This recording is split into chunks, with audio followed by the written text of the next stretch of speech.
نحمده ونصلي على رسوله الكريم اما بعد فاعوذ بالله من الشيطان الرجيم بسم الله الرحمن الرحيم ايها الذين آمنوا انفقوا مما رزقناكم من قبل ان يأتي يوم لا بيع فيه ولا خلة ولا شفاعة والكافرون هم الظالمون اللہ لا الہ الا هو الحی القیوم لا تأخذه سنة ولا نوم له ما في السماوات وما في الأرض من ذا الذي يشفع عنده إلا بإذنه يعلم ما بين أيديهم وما خلفهم ولا يحيطون بشيء من علمه إلا بما شاء وسع كرسيه السماوات والأرض ولا يؤوده حفظهما وهو العلي العظيم صدق الله العظيم رب اشرح لي صدري ويسر لي امري واحلل عقدة من لساني يفقهوا قولي۔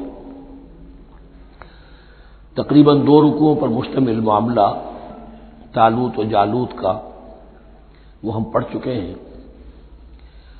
اور یہ گویا کہ اب غزوہ بدر کی لیے ذہنی اور نفسیاتی تیاری ہو رہی ہے، اور غزوات کے لیے جیسا کہ میں نے عرض کیا جہاں سرفروشی کی ضرورت ہے وہاں انفاق مال کی بھی ضرورت ہے، تو اب یہاں بڑے زوردار انداز میں پھر انفاق کی طرف توجہ دلائی جا رہی ہے۔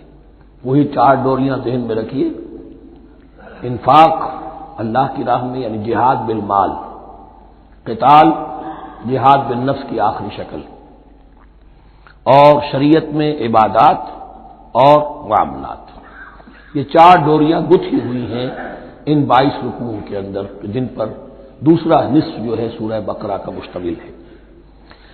یا ایھا الذین آمنوا انفقوا مما رزقناکم من قبل ان یأتی یوم لا بیع فیہ ولا خلة ولا شفاعة، اہل ایمان خرچ کر دو ان چیزوں میں سے کہ جو اللہ نے تمہیں دی ہے، اس سے پہلے کہ وہ دن آ دھمکے جس دن نہ کوئی خرید و فروخت ہوگی، نہ کوئی دوستی کام آئے گی، نہ کوئی شفاعت مفید ہوگی۔ والکافرون هم الظالمون، اور کافر ہی تو ظالم ہیں۔ اب یہاں کافر سے مراد کون ہے؟ کافر اصطلاحی نہیں، کافر معنوی، جو اللہ کے اس حکم انفاق کی تعمیل نہیں کرتا، دیکھتا ہے کہ دین مغلوب ہے، اس کو غالب کرنے کی جد و جہد ہو رہی ہے، اس کی کچھ تقاضے ہیں، مالی ضرورتیں ہیں اس کی، اور اللہ نے اسے قدرت دی ہے، اس میں خرچ کر سکتا ہے اور نہیں کرتا، وہ ہے اصل کافر۔ اس کے بعد وہ آیت آ رہی ہے جو قرآن حکیم کی عظیم ترین آیت ہے، حضور فرمان نبوی صلی اللہ علیہ وسلم، آیت الکرسی۔ اس کا تو نام بھی چونکہ معروف ہے، میں نے جو آپ کو بڑے بڑے حکمت کے موتی اور بڑے بڑے پھول آپ کو گنوائے ہیں، آیت الآیات، آیت البر، آیت الاختلاف، اور اب یہ ہے آیت الکرسی، توحید کے عظیم ترین خزانوں میں سے ہے۔ یہ سیدۃ آیات القرآن، حضور نے فرمایا یہ تمام آیات قرآنی کی سردار ہے۔ جس طریقے سے آیت بر اور سورۃ العصر میں ایک نسبت ہے کہ ہدایت اور نجات کی شرائط ساری کی ساری ایک چھوٹی سی صورت میں اللہ نے جمع کر دی، والعصر ان الانسان لفی خسر الا الذین آمنوا وعملوا الصالحات وتواصوا بالحق وتواصوا بالصبر، لیکن اس کی تفصیل ایک آیت میں آئی، وہ آیت البر ہے۔ چنانچہ جو منتخب نصاب ہم نے مرتب کیا ہے دعوت قرآن کے لیے، میں پہلا درس سورۃ العصر کا ہے اور دوسرا درس آیت البر کا ہے۔ جو نسبت سورۃ العصر میں ہے کہ وہ سورت ہے، یہ آیت ہے، لیکن اس آیت میں کئی صورتیں نکل سکتی ہیں حجم کے اعتبار سے سورۃ العصر کے برابر۔ یہی نسبت ہے سورہ اخلاص میں، 4 آیتیں، توحید کا عظیم ترین خزانہ، اور یہ آیت الکرسی، یہ آیت ہے سورہ اخلاص، اس میں 4 بن جائیں گی حجم کے اعتبار سے، لیکن اسے حضور نے ثلث قرآن قرار دیا ہے، توحید کے موضوع پر جامع ترین سورۃ الاخلاص، لیکن توحید اور خاص طور پر توحید فی الصفات کے موضوع پر عظیم ترین آیت کی آیت الکرسی۔ اللہ لا الہ الا ہو، اللہ وہ معبود برحق ہے جس کے سوا کوئی الہ نہیں، بڑا کیٹیگوریکل۔ الحی القیوم، وہ زندہ ہے از خود اور باخود، اس کی زندگی مستعار نہیں ہے۔ وہ جو کہا ہے کہ مانگ کے لائے تھے 4 دن، 2 آرزو میں کٹ گئے 2 انتظار میں، عمر دراز مانگ کے لائے تھے۔ اللہ کی زندگی ہے، اس کی از خود زندگی کسی کی دی ہوئی نہیں، اور اس زندگی میں کوئی ضعف نہیں، کوئی کمزوری نہیں، کوئی احتیاج نہیں۔ آگے آ جائے گا، نہ اسے نیند آتی ہے نہ اونگ آتی ہے۔ قیوم، خود اپنی جگہ وہ زندہ جاوید ہستی ہے، اور باقی ہر شے کا وجود اس کے حکم سے قائم ہے، کوئی شے قائم نہیں ہے بغیر اس کے اذن کے۔ تو گویا کہ احد اور الصمد، اللہ اپنی جگہ احد، لیکن باقی پوری کائنات کے لیے صمد ہے، جو سورہ اخلاص میں 2 الفاظ آئے ہیں، قل هو اللہ احد اللہ الصمد۔ اللہ حی ہے اور قیوم ہے۔ لا تأخذہ سنۃ ولا نوم، اس پر غالب نہیں ہو سکتی نہ نیند نہ اونگ۔ لہ ما فی السماوات و ما فی الارض، آسمانوں اور زمین میں جو کچھ ہے اسی کا ہے، ملکیت تامہ، ملکیت حقیقی اس کی ہے۔ من ذا الذی یشفع عنده الا باذنہ، کون ہے وہ جو شفاعت کر سکے اس کے پاس مگر اس کی اجازت سے۔ اب یہ مقام آیا ہے سورہ بقرہ میں پہلی مرتبہ، 3 مرتبہ کیٹیگوریکل ڈینائل کے بعد، کوئی شفاعت نہیں، کوئی شفاعت نہیں، کوئی شفاعت نہیں۔ یہاں بھی جو انداز ہے بہت ہی جلالی انداز ہے۔ منظر نبی، کس کی یہ حیثیت ہے، کس کا یہ مقام ہے، کس کو یہ زور حاصل ہے کہ وہ اپنے اختیار کے بل پر، جو اپنی حیثیت کی بنیاد پر شفاعت کر سکے؟ ہاں، جس کے لیے اللہ اجازت دے دے۔ استثناء کے ساتھ شفاعت کا یہاں پر پہلی مرتبہ آیا، ورنہ سورہ بقرہ کے 6 رکوع کی دوسری آیت، وَاتَّقُوا يَوْمًا لَا تَجْزِي نَفْسٌ عَن نَفْسٍ شَيْئًا وَلَا يُقْبَلُ مِنْهَا شَفَاعَةٌ وَلَا يُؤْخَذُ مِنْهَا عَدْلٌ وَلَا هُمْ يُنصَرُونَ۔ 15ویں رکوع کی دوسری آیت، وَاتَّقُوا يَوْمًا لَا تَجْزِي نَفْسٌ عَن نَفْسٍ شَيْئًا وَلَا يُقْبَلُ مِنْهَا عَدْلٌ وَلَا تَنفَعُهَا شَفَاعَةٌ وَلَا هُمْ يُنصَرُونَ۔ اور اب اس سے پہلے کی آیت میں آ چکا ہے وَلَا شَفَاعَةٌ، کوئی شفاعت مفید نہیں ہوگی۔ لیکن یہ اس میں ایک استثناء ہے۔ اب یہ ذرا باریک مسئلہ ہے کہ شفاعت حقہ کیا ہے، شفاعت باطلہ کیا ہے، تو دورہ ترجمہ قرآن میں اتنی تفاصیل کے ساتھ بحث نہیں کی جا سکتی، وہ ایک علیحدہ موضوع ہے۔ حال ہی میں نے اس پر اپنے درس میں کاٹ کرا دیے ہیں۔ یعلم ما بین ایدیہم وما خلفہم، وہ جانتا ہے جو کچھ ان کے سامنے اور جس کو پیچھے ہے۔ عام طور پر دنیا میں ہم سفارش کرتے ہیں تو کہتے ہیں کہ بھئی میں جانتا ہوں اس شخص کو بہتر، اصل میں جیسا کچھ یہ نظر آتا ہے ویسا نہیں ہے، یا جیسا کچھ فیکٹس آن دی فائل آ گئے ہیں وہ بڑے ہی ڈیسیونگ ہے، اصل حقائق کچھ اور ہیں اس کیس کے، وہ میں آپ کو بتاتا ہوں۔ یہ بات اللہ کے سامنے کون کہہ سکتا ہے، جبکہ اللہ تو جانتا ہے جو کچھ ان کے سامنے اور جو کچھ ان کے پیچھے ہے، اور ان کا حال یہ ولا یحیطون بشیء من علمہ الا بما شاء، اور وہ احاطہ کر ہی نہیں سکتے اللہ کے علم سے کسی شے کا سوائے اس کے جو اللہ چاہے۔ باقی ہر ایک کے پاس علم جو ہے اللہ کا عطائی علم ہے، دیا ہوا علم ہے، محدود علم ہے، بڑے سے بڑا رسول ہو، بڑے سے بڑا ولی ہو، بڑے سے بڑا فرشتہ ہو۔ لا علم لنا الا ما علمتنا، ہم پڑھائیں 4 رکوع میں، تو کون کہہ سکتا ہے؟ من ذا الذی یشفع عنده الا باذنہ یعلم ما بین ایدیہم وما خلفہم ولا یحیطون بشیء من علمہ الا بما شاء وسع کرسیہ السماوات والارض، اس کی کرسی تمام آسمانوں اور زمین کو محیط ہے۔ اب کرسی کے 2 مفہوم یہاں ہو سکتے ہیں، ایک تو یہ کہ اس سے جو معنی مراد ہے یعنی اس کا اقتدار، اس کی قدرت، اس کا جبر، اس کا اختیار، یہ اتھارٹی پوری کائنات کو۔ ایک یہ بھی ہو سکتا ہے کہ اللہ تعالیٰ کے لیے ہم نہیں جان سکتے، یہ آیات متشابہات میں سے ہے کہ کوئی شے بھی ہو واقعتاً جس کو ہم اسے کرسی کہہ سکیں، عرش، کرسی، ان سب کے بارے میں یہ دونوں باتیں ذہن میں رکھیے۔ یہ بھی ہو سکتا ہے کہ ان کی کوئی مجسم حقیقت ہو جو ہمارے ذہن سے، ہمارے تخیل سے ماورا ہے، اور یہ بھی ہو سکتا ہے اس سے استعارہ مراد ہو۔ اس کا اقتدار و اختیار آسمانوں اور زمین پر چھایا ہوا ہے۔ ولا یؤودہ حفظہما، اور اسے تکان طاری نہیں ہوتی، اس پر گراں نہیں گزرتا ان دونوں کا تھامنا، ان دونوں کی حفاظت، آسمانوں کی اور زمین کی۔ وہو العلی العظیم، اور وہ العلی ہے، بلند و بالا، اور عظیم ہے، بڑی عظمت والا۔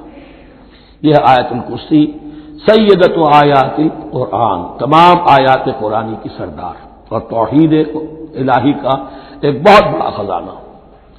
لا اکراہ فی الدین، دین میں کوئی جبر نہیں ہے، یعنی یہ کہ کسی بھی شخص کو نہ کبھی جبرن مسلمان بنایا جائے گا نہ کبھی بنایا گیا.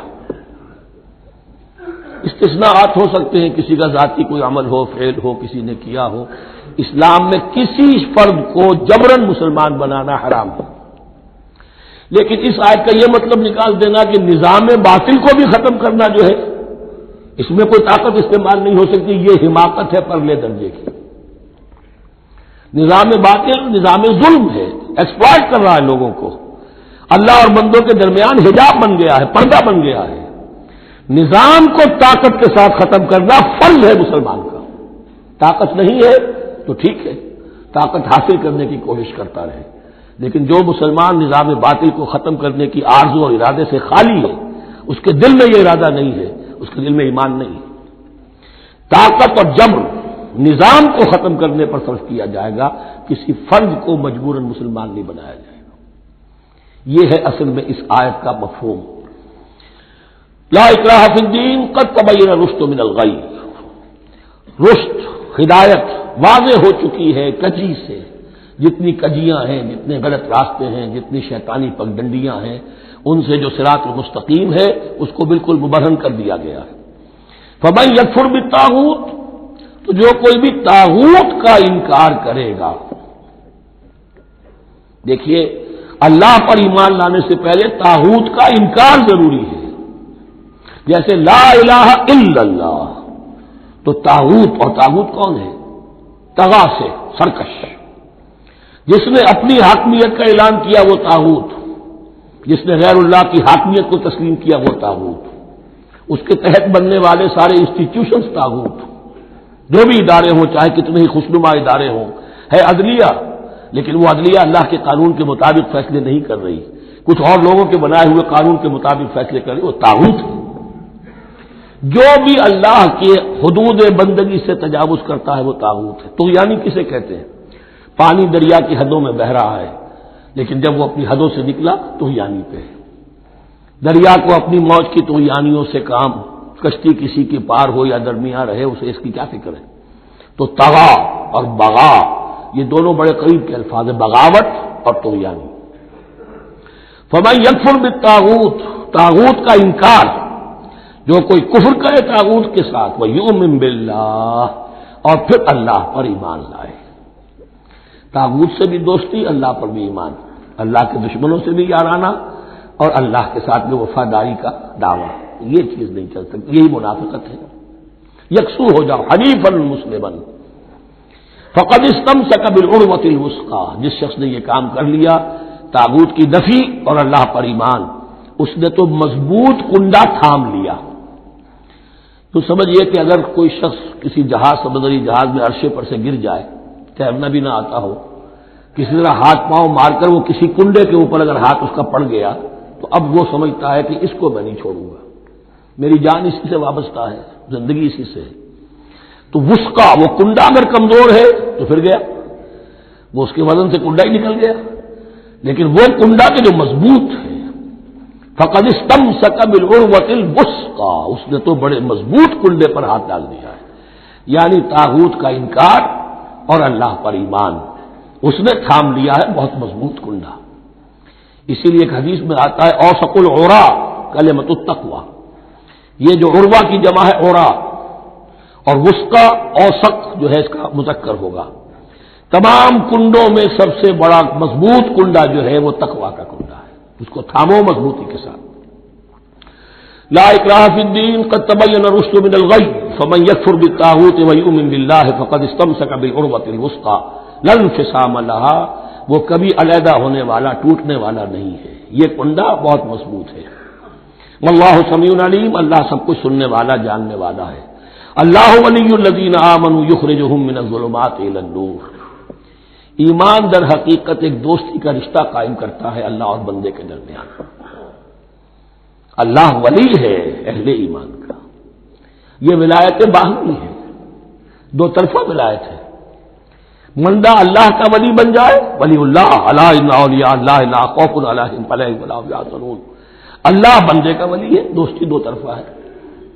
اللہ ولی الذین آمنوا یخرجہم من الظلمات الی النور، اللہ پشت پناہ ہے، مددگار ہے، دوست ہے ان کا کہ جو ایمان لائے اور انہیں نکالتا رہتا ہے ظلمات، اندھیروں کے مختلف شیڈز میں سے نور کی طرف۔ یہ آپ نوٹ کریں گے قرآن میں نور ہمیشہ تنہا آتا ہے، واحد، انوار کا لفظ قرآن میں نہیں ہے۔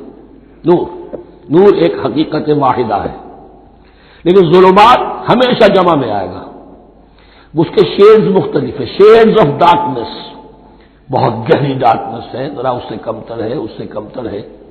تو جتنے بھی شیڈز ہیں، کفر کا ہے، شرک کا ہے، الحاد کا ہے، مادہ پرستی کا ہے، ایگنوسٹسزم کا ہے، لا ادریت کا ہے، جتنے بھی فلسفے غلط ہیں، جتنے بھی نظریات غلط ہیں، جتنے بھی عمل کی غلط راہیں ہیں، ان سب کے اندھیاروں سے نکال کر اللہ تعالیٰ اہل ایمان کو ایمان کی روشنی کے اندر لاتا رہتا ہے۔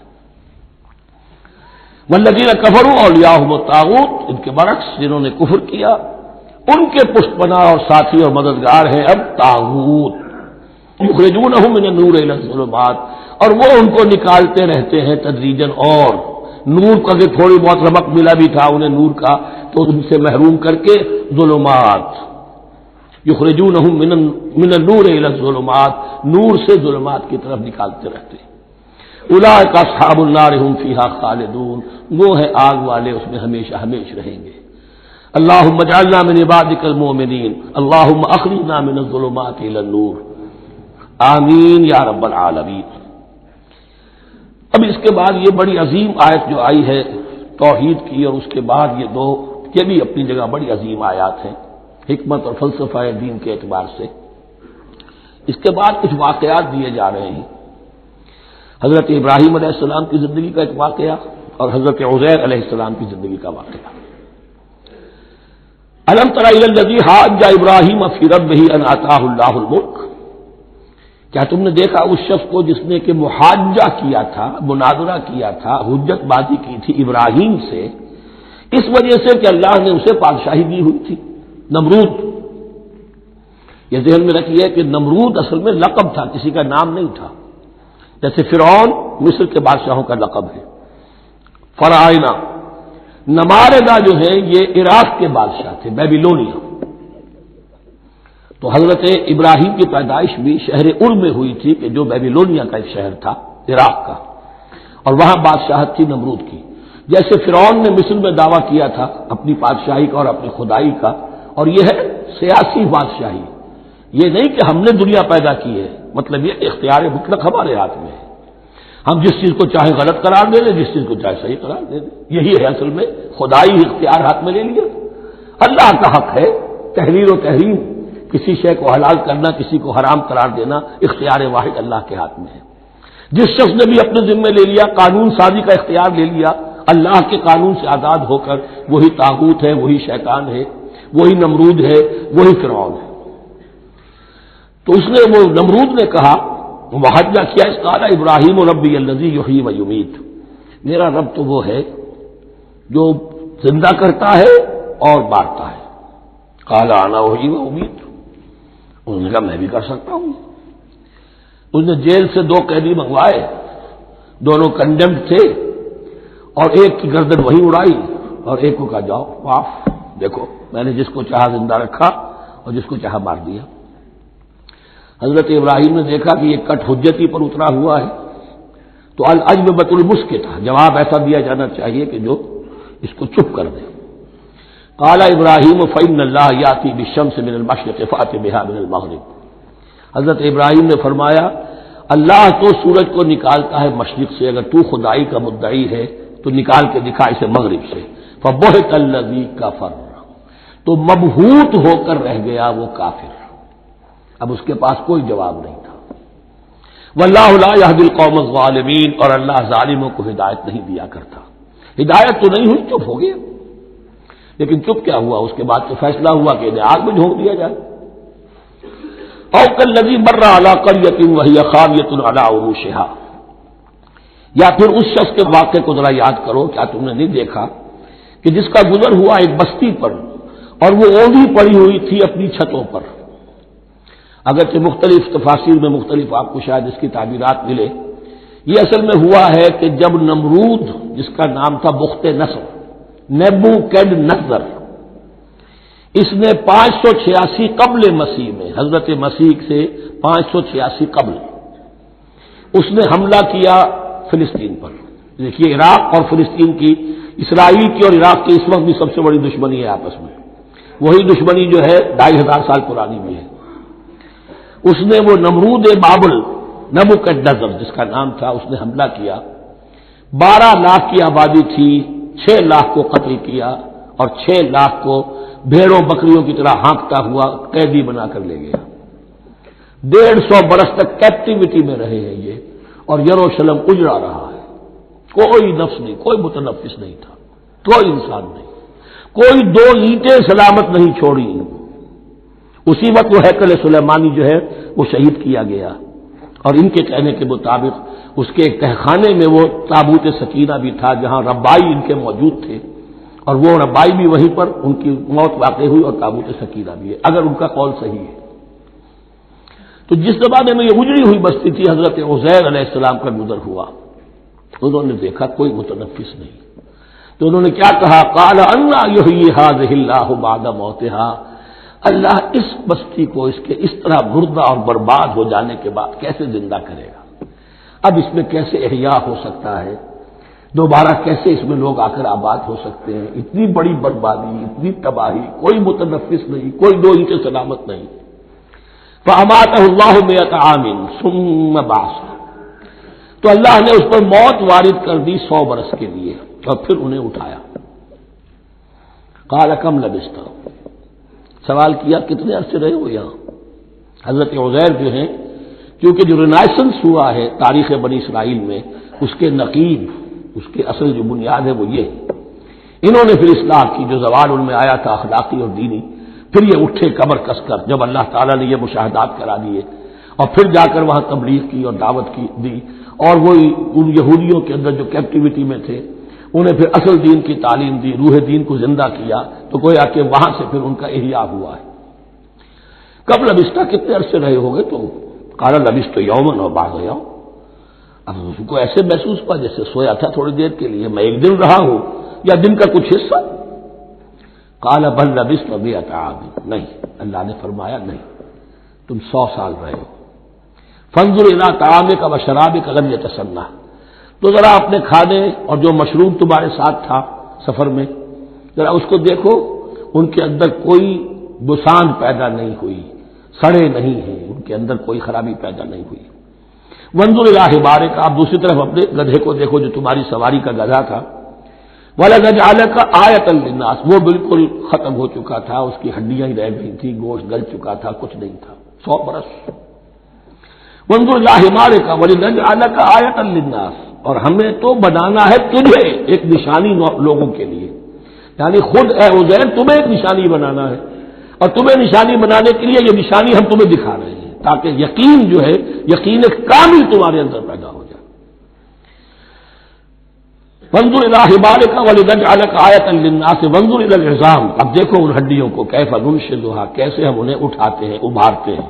وہ ہڈیاں خود ابری اور جڑ کر کھڑی ہو گئی. ثم نکسوھا لحما، پھر دیکھو تمہاری نگاہوں کے سامنے اس کو گوشت پہناتے ہیں. فلما تبین لہ، جب یہ سب اس کے سامنے واضح ہو گئی بات، مشاہدہ بھی کر لیا، قال اعلم ان اللہ علی کل شیء قدیر، ان کا میں نے پوری طرح جان لیا، مجھے پورا یقین قابل حاصل ہو گیا کہ اللہ ہر شے پر قادر ہے. یعنی وہ اس اجڑی ہوئی بستی کو بھی دوبارہ آباد کر سکتا ہے. جو میں نے سمجھا تھا کہ اب یہ کیسے آباد ہوگی، یہ بات نہیں ہے، یہ آبادی اللہ تعالیٰ کے اختیار میں. چنانچہ اس کے بعد ہوا، اس لیے کہ اس کے بعد واقعہ تو یہ ہوا کہ جو ایران کا بادشاہ تھا کیخورس یا سائرس ذو، جن کو کہ قرآن مجید القرنین کہتا ہے، جن کا تذکرہ سورہ کہف میں آئے گا. پھر آپ کو معلوم ہے کہ یہ پیلسٹائن، ادھر عراق کے بعد ایران، دشمنیاں تو تھی. کیخورس نے حملہ کیا بابل پر، عراق پر، اور دشمن کا دشمن دوست ہوتا ہے، تو یہودیوں کو اجازت دے دی، کیپٹیوٹی سے اجازت دے دی، جاؤ تم واپس جاؤ، اپنا شہر دوبارہ بناؤ. چنانچہ وہ گئے، اور پھر انہوں نے جا کر وہاں پر 136 سالوں میں ان کی دوبارہ جو ہے یہ بستی بسی، اور پھر یروشلم کو انہوں نے آباد کیا، اور پھر انہوں نے وہاں ہیکل سلیمانی دوبارہ بنایا، جس کو وہ سیکنڈ ٹیمپل کہتے ہیں۔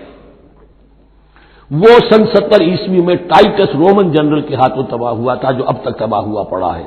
1927 برس سے ان کا کعبہ زمین بوس ہے، یہ نوٹ کر لیجئے اس بات کو۔ اسی لیے آگ لگی ہوئی آج دنیا بھر کے یہودیوں کے دلوں میں۔ اب تو ہماری حکومت ہے وہاں پر، ہم اپنا یہ جو بھی کچھ یہاں پر اس احاطے میں بنا دیا گیا ہے سب کو ختم کریں گے اور اپنا ہیکل سلیمانی بنائیں گے۔ اس کے بلو پرنٹس بن چکے ہیں، نقشے بن چکے ہیں، ہر چیز تیار ہے۔ بس کسی دن کوئی ایک دھماکہ ہوگا، کوئی بم جو ہے کہیں پر پلانٹ کیا جائے گا، خبر آ جائے گی کہ کسی فینیٹک نے کہیں وہاں پر جا کر رکھ دیا، جیسے ایک فینیٹک گیا تھا مسجد الخلیل میں اور 70 مسلمانوں کو شہید کر کے اس نے خودکشی کر لی تھی، اور ڈاکٹر تھا، امریکن ڈاکٹر گولڈسٹین۔ اسی طریقے کا کوئی فینیٹک جائے گا اور وہ اس کو گرا دے گا، پھر کہیں گے جب یہ گر ہی گیا ہے، جیسے مسجد ایودھیا کا معاملہ ہے، اب گر گئی ہے تو بھائی ہمیں رام مندر بنانے دو، کاہے کو تم اب یہ مسجد کاہے کو بناتے ہو، وہ ہوگا۔ اور یہ میں سمجھتا ہوں کہ چند ہفتوں کی، یہ چند مہینوں کی بات ہے، یہ ہونے والا ہے فوراً۔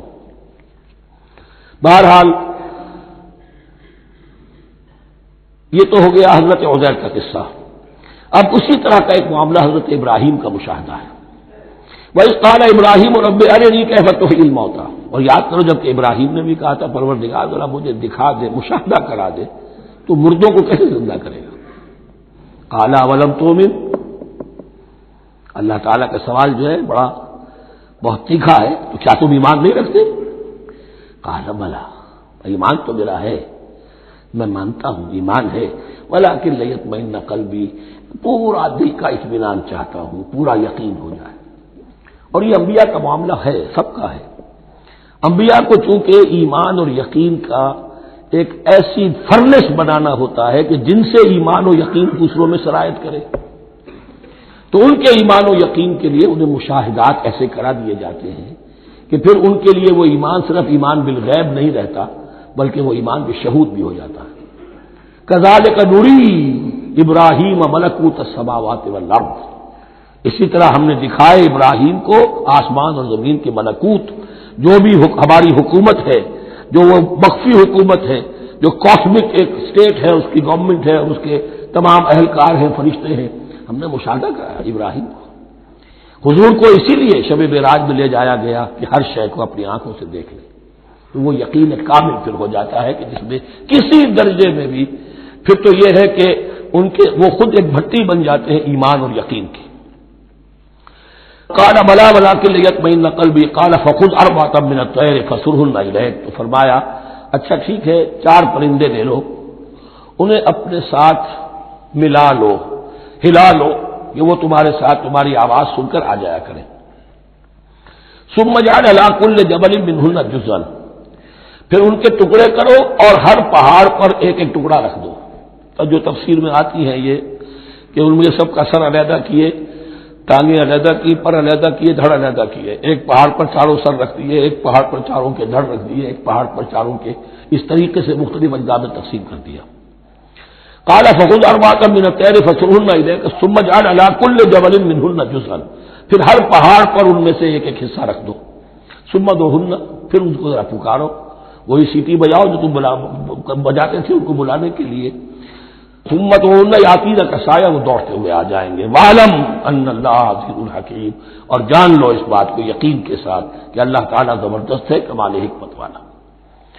اب 2 رکوع آ رہے ہیں انفاق فی سبیل اللہ پر، اور یہ قرآن مجید کا ذروہ سنام ہے انفاق کے موضوع پر۔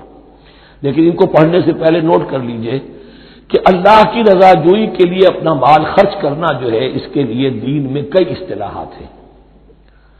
کھانا کھلانا، یطعمون الطعام علی حبہ مسکینا ویتیما واسیرا، آتى المال علی حبہ ذوی القربى والیتامى، ایتاء مال، اعطاء، پھر اس سے آگے آتا ہے صدقہ، زکوٰۃ، انفاق، قرض حسنہ۔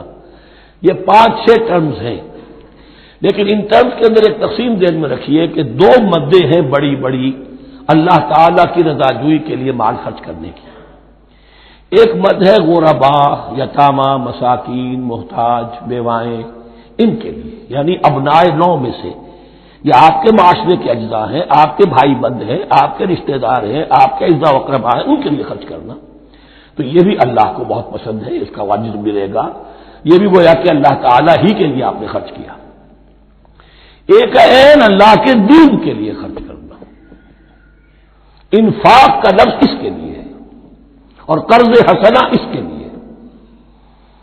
انفاق کے مال، انفاق فی سبیل اللہ، اللہ کی راہ میں خرچ کرنا، اللہ کے دین کی دعوت کو عام کرنا، اللہ کی کتاب کے پیغام کو عام کرنا، اللہ کے دین کی دعوت کو اس طرح ابھارنا کہ باطل کے ساتھ زور آزمائی کرنے والی ایک طاقت پیدا ہو جائے، ایک جماعت وجود میں آئے، اس کے لیے اساز و سامان فراہم کرنا تاکہ دین کے غلبے کی ہر مرحلے کے جو تقاضے اور ضرورتیں وہ پوری ہو سکیں۔ تو جو اس کام میں صرف ہوگا وہ ہے انفاق فی سبیل اللہ یا اللہ کے ذمے قرض حسنہ۔ تو یہاں اصل میں اس کی بات ہو رہی ہے انفاق کی۔ مثل الذین ينفقون اموالهم فی سبیل اللہ ہے، مثال ان کی جو اپنے مال خرچ کرتے ہیں اللہ کی راہ میں۔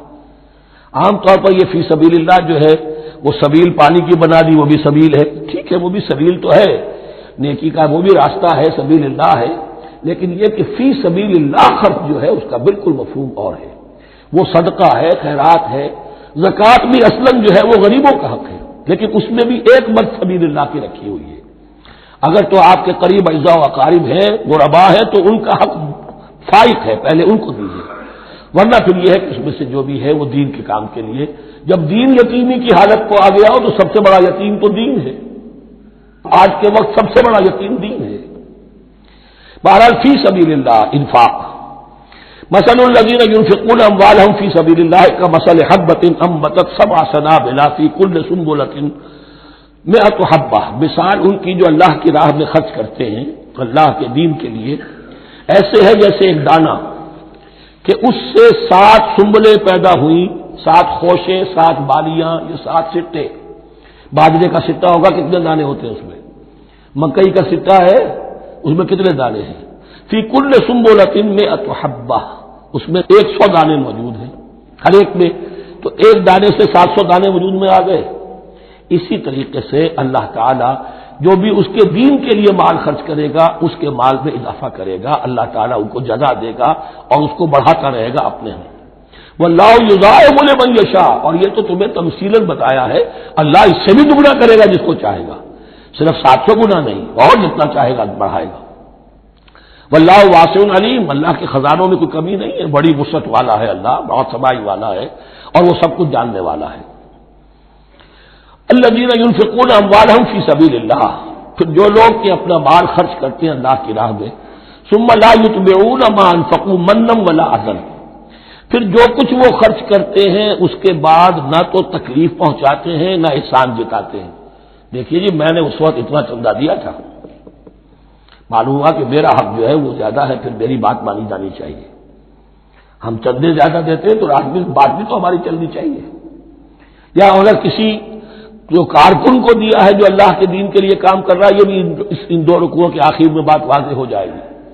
کوئی شخص اللہ کے دین کے کام میں لگا ہوا، آپ اس کو ساتھ تعاون کر رہے ہیں تاکہ وہ اپنی معاش کے اوپر اپنا وقت نہ لگائے، اپنا پورا وقت جو ہے وہ دین کی خدمت میں لگائے، لیکن اب اگر کہیں آپ نے اس کو جتا بھی دیا، اس پر احسان بھی رکھ دیا، کوئی تکلیف دے کلمہ کہہ دیا، تو جو آپ کا اجر و ثواب تھا وہ 0 ہو جائے گا۔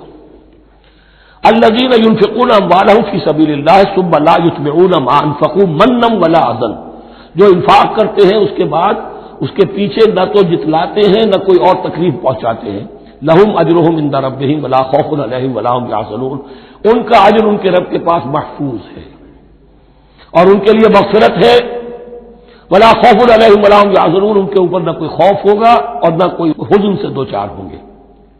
قول معروف، بھلی بات کہنا، ومغفرہ اور درگزر کرنا، خیر بہتر ہے من صدقۃ، اس خیرات سے یتبعھا اذی، جس کے بعد کہ اذیت پہنچائی جائے۔ کوئی آپ سے فرض کیجئے کوئی ضرورت کے لیے آئی گیا ہے، کسی نے ہاتھ پھیلا دیا ہے، اگر آپ نہیں کر سکتے مدد، قول معروف، نرمی کے ساتھ جواب دے دیجئے، معروف کر لیجئے۔ یا یہ ہے کہ اگر کسی سائی نے آپ کے ساتھ درستی کی ہے تو پھر بھی یہ ڈانٹیے نہیں، وَأَمَّا السَّائِلَ فَلَا تَنْهَرْ، پھر بھی یہ ہے کہ مغفرت، معاف کیجئے۔ یہ کہیں بہتر ہے اس سے کہ دے تو دیا، خیر من صدقۃ یتبعها اذى، اس کے بعد اسے دو چار جملے بھی سنوا دیے، کوئی اور سلواتیں بھی سنا دی اسے، تو اس کا کوئی فائدہ نہیں ہوا۔ واللہ غنی حلیم، اللہ تعالیٰ غنی ہے اور حلیم ہے۔ یہ کیوں کہا گیا کہ تم اگر کسی کو دے رہے ہو تو اصل میں اللہ کو دے رہے ہو۔ ایک حدیث میں آتا ہے کہ اللہ تعالیٰ اپنے بندے سے شکایت کرے گا، اے میرے بندے تیرے پاس مال تھا، میں نے تجھ سے مال طلب کیا تھا، میں بھوکا تھا، میں نے تجھ سے روٹی مانگی، تو نے مجھے کھلایا نہیں۔ بندہ کہے اللہ تو غنی ہے، تجھے بھوک، تجھے احتیاج ہے، کہ وہ جو میرا بندہ تھا جو بھوکا تھا اس نے جو مانگا تھا تجھ سے وہ میں ہی تھا، میرا بندہ تھا۔ الخلق عیال اللہ، تجھ سے کھانے کو نہیں دیا تمہیں، تو گویا کہ مجھے نہیں دیا۔ اے میرے بندے میں ننگا تھا، میں نے تجھ سے میں چاہا کہ میرا سطر ڈھانپ دے، مجھے کوئی لباس دے دے، لیکن یہ کہ تو نے نہیں دیا۔ یہ اسی طریقے سے تو سمجھ لیجئے کہ اللہ تو غنی ہے، جو دے رہے ہو سمجھ لو کہ اللہ کو دے رہے ہو، اور حلیم ہے، وہ حلم والا ہے، فوراً نہیں پکڑتا تمہیں۔ تم جو بھی کرتے ہو جو دل سے اتری ہوئی شے وہ اللہ کے نام پہ دے دو، جو ردی چیزیں وہ اللہ کے نام پہ دے دو، تو اللہ تعالیٰ کی غیرت جو ہے اسی وقت اگر جوش میں آ جائے اور تمہیں پیس کے سرما کر دے وہ، تو وہ کر سکتا ہے، لیکن نہیں، حلیم ہے، وہ دیکھتا ہے کہ میری توہین کر رہا ہے، مجھے دے رہا ہے اور یہ دے رہا ہے۔ یا ایھا الذین آمنوا لا تبطلوا صدقاتکم بالمن والاذی، اے اہل ایمان اپنے صدقات کو باطل نہ کر لو، نسیہ منسیہ ہو جاتے ہیں، بالمن والاذی، جتلا کر اور کوئی اذیت بخش بات کہہ کر۔ کالذی ينفق مالہ رئاء الناس، ان لوگوں کی طرح، اس شخص کی طرح جو اپنا مال خرچ کرتا ہے لوگوں کو دکھانے کے لیے، دے تو رہا ہے صدقات، چیریٹی ہاؤس، بڑے بڑے ادارے قائم کر دیے ہیں، یہ کہ سب ریاکاری ہے۔ کوئی سرکار دربار میں رسائی کے لیے فاؤنڈیشنز بنے ہوئے، کچھ اپنے وہ ٹیکس بچانے کے لیے، کچھ اور اپنی ناموری، کیونکہ پھر الیکشن بھی لڑنا ہے۔ یہ سارے کام جو ہوتے ہیں اللہ جانتا ہے کس کی کیا نیت ہے۔ لا تبطلوا صدقاتکم بالمن والاذی کالذی ينفق مالہ رئاء الناس ولا یؤمن باللہ والیوم الآخر، جو ریاکاری کر رہا ہے وہ حقیقت میں ایمان نہیں رکھتا اللہ پر اور یوم آخر پر۔ یہ ریا اور یہ ایمان ایک دوسرے کی ضد ہے، جیسا کہ حدیث بار بار سنا چکا ہوں، من صلی یرائی فقد اشرکا ومن صام یرائی فقد اشرکا ومن تصدق یرائی فقد اشرکا۔ جس نے دکھاوے کے لیے نماز پڑھی اس نے شرک کیا، جس نے دکھاوے کے لیے روزہ رکھا اس نے شرک کیا، جس نے دکھانے کے لیے لوگوں کو صدقہ خیرات دیا اس نے شرک کیا۔ ولا یؤمن باللہ والیوم الآخر فمثلہ کمثل صفوان علیہ تراب فاصابہ وابل فترکہ صلدا، تو اس کی مثال اس چٹان کی سی ہے، اس پر کچھ تھوڑا سا غبار، کچھ ریت جم گئی تھی، تو اگر کسی چٹان کے اوپر کچھ تھوڑی سی تہ آ گئی ہو مٹی کی، وہاں آپ نے کوئی بیج ڈال دیے، کوئی فصل بھی ہو گئی۔ فاصابہ وابل، اب آیا زوردار ایک بارش کا چھینٹا پڑا، زوردار بیج پڑا، فترکہ صلدا، وہ ساری اوپر کی تھوڑی سی تہ تھی، وہ مٹی بھی بہہ گئی اور آپ کی محنت بھی گئی، وہ آپ کا بیج بھی گیا اور آپ کی فصل بھی گئی۔ وہ چٹان جو ہے چٹیل چٹان وہ اندر سے نکل آئی، یعنی سب کچھ گیا۔ ریاکاری میں اس کا مطلب یہ ہے مال بھی دیا اور حاصل کچھ نہ ہوا، بیج بھی گیا، اور اللہ کے ہاں کسی اجر و ثواب کا سوال ہی نہیں۔ لا یقدرون علی شیء مما کسبوا، جو محنت انہوں نے کی تھی، اس تھوڑی سی مٹی جو جم گئی تھی اس میں بھی کچھ ہل چلایا تھا، کچھ بیج ڈالا تھا، اب اس میں کوئی قدرت انہیں حاصل نہیں ہے، سب کچھ گیا۔ واللہ لا یہدی القوم الکافرین، اور اللہ ایسے کافروں کو ہدایت نہیں دیتا، راہ یاب نہیں کرتا۔ ومثل الذین ينفقون اموالهم ابتغاء مرضات اللہ، اس کے برعکس وہ لوگ، وہی سائملٹینیس کنٹراسٹ، جب ایک ریاکاری کے خرچ کے لیے وہ ایک مثال دی گئی، تمثیل اور تشبیہ دی گئی، تو اب جو واقعتاً اللہ تعالیٰ کے اجر و ثواب کے لیے خلوص و اخلاص کے ساتھ خرچ کرتا ہے اس کے لیے بھی مثال۔ ومثل الذین ينفقون اموالهم ابتغاء مرضات اللہ، اور مثال ان لوگوں کی جو خرچ کرتے ہیں اپنے مال اللہ کی رضا جوئی کے لیے، خوشی حاصل کرنے کے لیے، وتثبیتا من انفسہم، اور اپنے عزم کی پختگی کے ساتھ، اپنے نفس کی پختگی کے ساتھ۔ کمثل جنت، ان کی مثال اس باغ کی ہے بربوۃ، جو ذرا بلندی پر ہے، باغ ہے، جیسا کہ میں نے عرض کیا نیچرل باغ کا یہی تصور ہوتا تھا، ذرا اونچائی پر جو ہے پلانٹیشن ہے، ندی بہ رہی ہے کوئی دامن میں، جس سے خود بخود اس کو اریگیشن ہو رہی ہے، کمثل جنت بربوۃ، یہیں سے یہ قادیانیوں نے لفظ ربوہ لے کر اور اپنا وہ شہر بنایا ہے پاکستان میں. اصابہ وابل، اب اگر اس باغ کے اوپر زوردار بھی آ جائے، خوب بارش برسے، فآتت اکلھا ضعفین، تو اس کا پھل جو ہے دگنا ہو جائے گا. فإن لم يصبها وابل فطل، اور اگر زوردار بھی نہ آئے، بارش نہ برسے، تو تھوڑا بہت چھینٹا بھی پڑے گا تب بھی اس کا تمہارا پھل جو ہے وہ برقرار رہے گا. واللہ بما تعملون بصیر، اور جو کچھ تم کر رہے ہو اللہ تعالیٰ اس کو دیکھ رہا ہے. دروں بینی کرتے رہا کرو کہ تم یہ بال جو خرچ کر رہے ہو واقعتاً خلوص دل کے ساتھ، اخلاص نیت کے ساتھ اللہ ہی کے لیے کر رہے ہو، کہیں اس میں کوئی اور جذبہ، کہیں تمہارا غیر شعوری طور پر کوئی جذبہ شامل نہ ہو جائے. تو انٹراسپیکشن ہو، اپنے غریبانوں میں جھانکتے رہو. ایود احدکم ان تکون لہ جنۃ من نخیل واعناب تجری من تحتها الانہار، کیا تم میں سے کوئی شخص پسند کرے گا کہ اس کا ایک باغ ہو اور کھجور کا درخت ہو اس میں، اور انگور کی بیلیں بھی ہو، اور اس کے دامن میں ندیاں بہتی ہو، نیچرل اریگیشن بھی ہے، کھجور کے درخت بھی ہیں اور بیلوں کی ٹٹیاں لگی ہوئی ہیں انگوروں کی، اور انگوروں کی بیلیں ہیں. لہو فیہا من کل الثمرات، اس کے لیے اس باغ میں ہر طرح کا میوہ ہے. فاصابہ الکبر، اب اس پر بڑھاپا بھی طاری ہو گیا ہے. وَلَهُ ذُرِّيَّةٌ ضُعَفَاءُ، اور اس کی اولاد ہے ابھی چھوٹی عمر کی، کم سن ہے، کمزور ہے.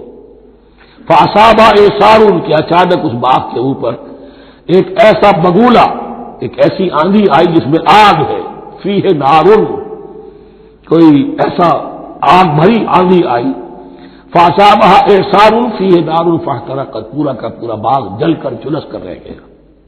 کذالک یبین اللہ لکم الآیات لعلکم تتفکرون، اس طرح اللہ تعالیٰ تمہارے لیے اپنی آیات کو واضح کرتا ہے تاکہ تم تفکر کرو. یعنی ایک انسان نے ساری عمر سمجھا ہے کہ بڑی میرے نیکی کمائی ہے، میں نے یہ کیا ہے، میں نے فاؤنڈیشن بنایا، میں نے مدرسہ قائم کر دیا، میں نے یتیم خانہ بنا دیا، لیکن یہ کہ اچانک کسی وقت معلوم آنکھ کھلے گی، جب آنکھ کھلی گل کی تو موسم تھا خزاں کا، معلوم ہوگا یہ تو کچھ بھی نہیں تھا، یہ تو گویا کہ ایک بگولا آیا سب کو جلا گیا، اس لیے کہ اس میں اخلاص تھا ہی نہیں، اس میں نیت جو ہے اس میں کھوٹ تھا، اس میں ریاکاری تھی، اس میں لوگوں کو دکھانا مقصود تھا.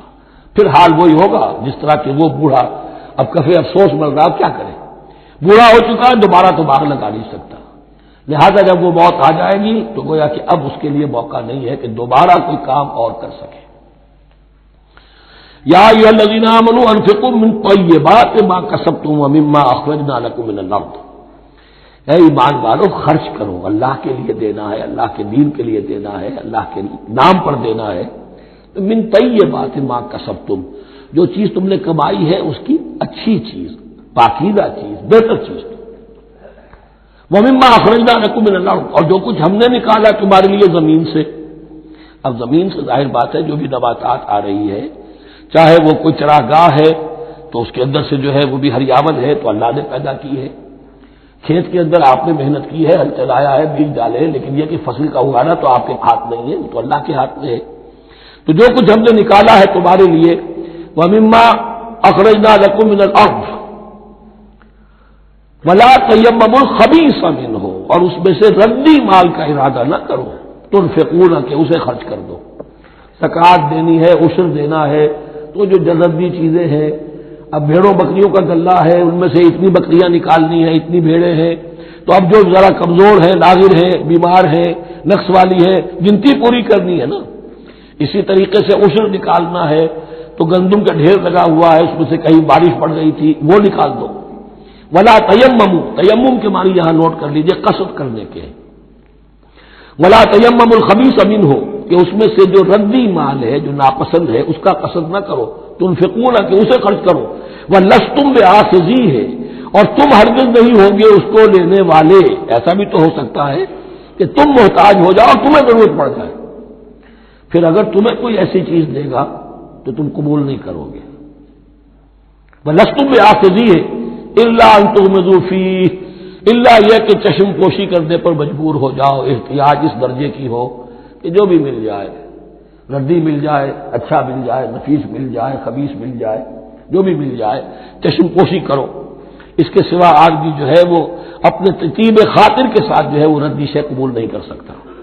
وَاعْلَمُوا أَنَّ اللَّهَ غَنِيٌّ حَمِيدٌ، پھر دیکھیے غنی کا لفظ، جو کچھ دے رہے ہو یہ نہ سمجھو کہ اسے دے رہے ہو، محتاج کو دے رہے ہو، ضرورت مند کو دے رہے ہو، بلکہ یوں سمجھو کہ اللہ کو دے رہے ہو۔ وَاعْلَمُوا أَنَّ اللَّهَ غَنِيٌّ حَمِيدٌ، جان لو کہ اللہ تعالیٰ غنی ہے اور حمید ہے۔ حمید یعنی اپنی ذات میں خود محمود۔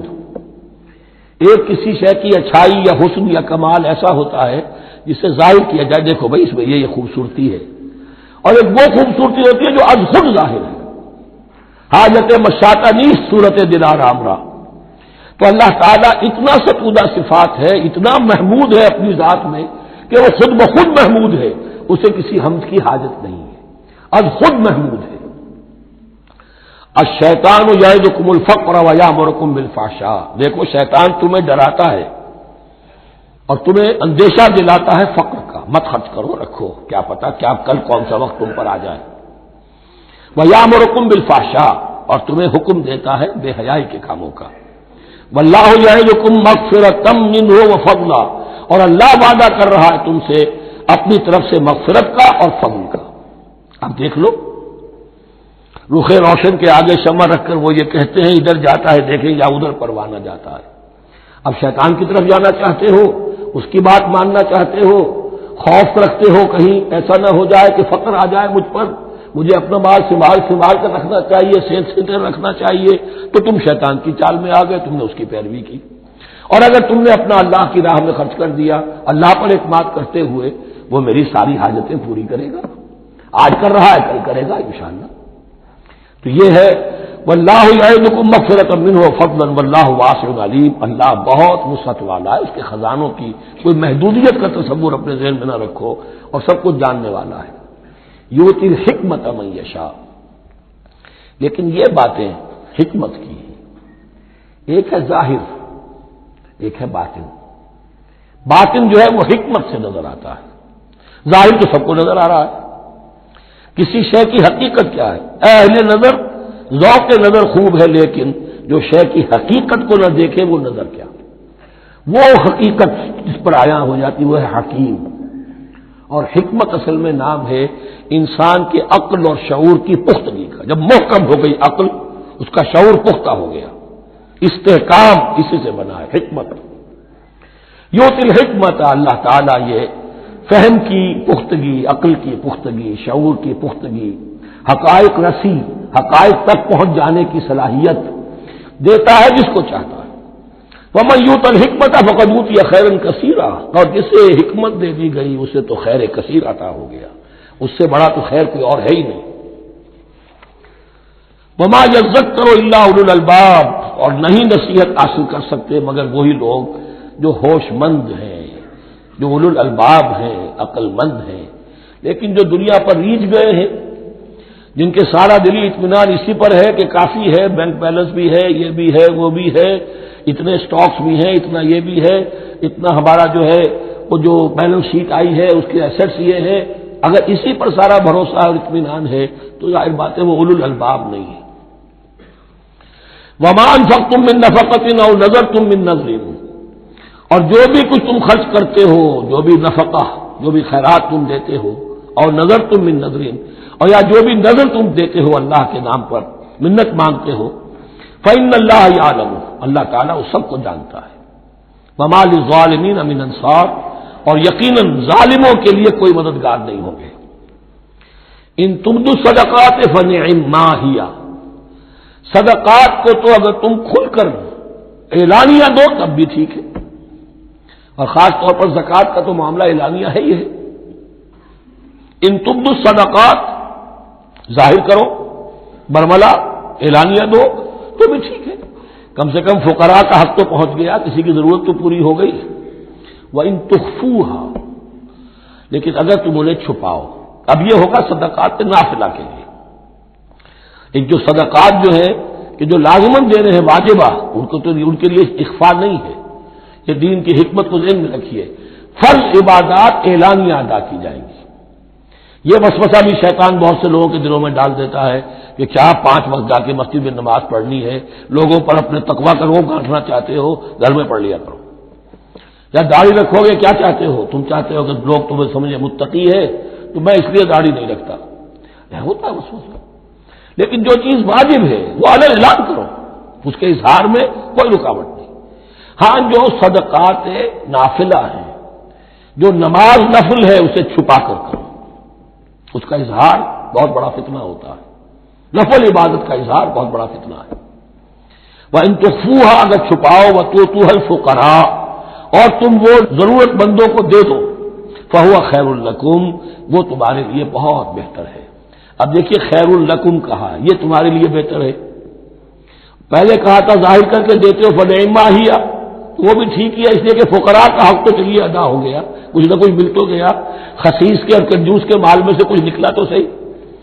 ان تبدوا الصدقات فنعما ہی وان تخفوها وتؤتوها الفقراء فهو خیر لکم ویکفر عنکم من سیئاتکم، اور اللہ تعالیٰ دور کر دے گا تم سے تمہاری برائیوں کو۔ واللہ بما تعملون خبیر، اور جو کچھ تم کر رہے ہو اللہ تعالیٰ اس سے باخبر ہے۔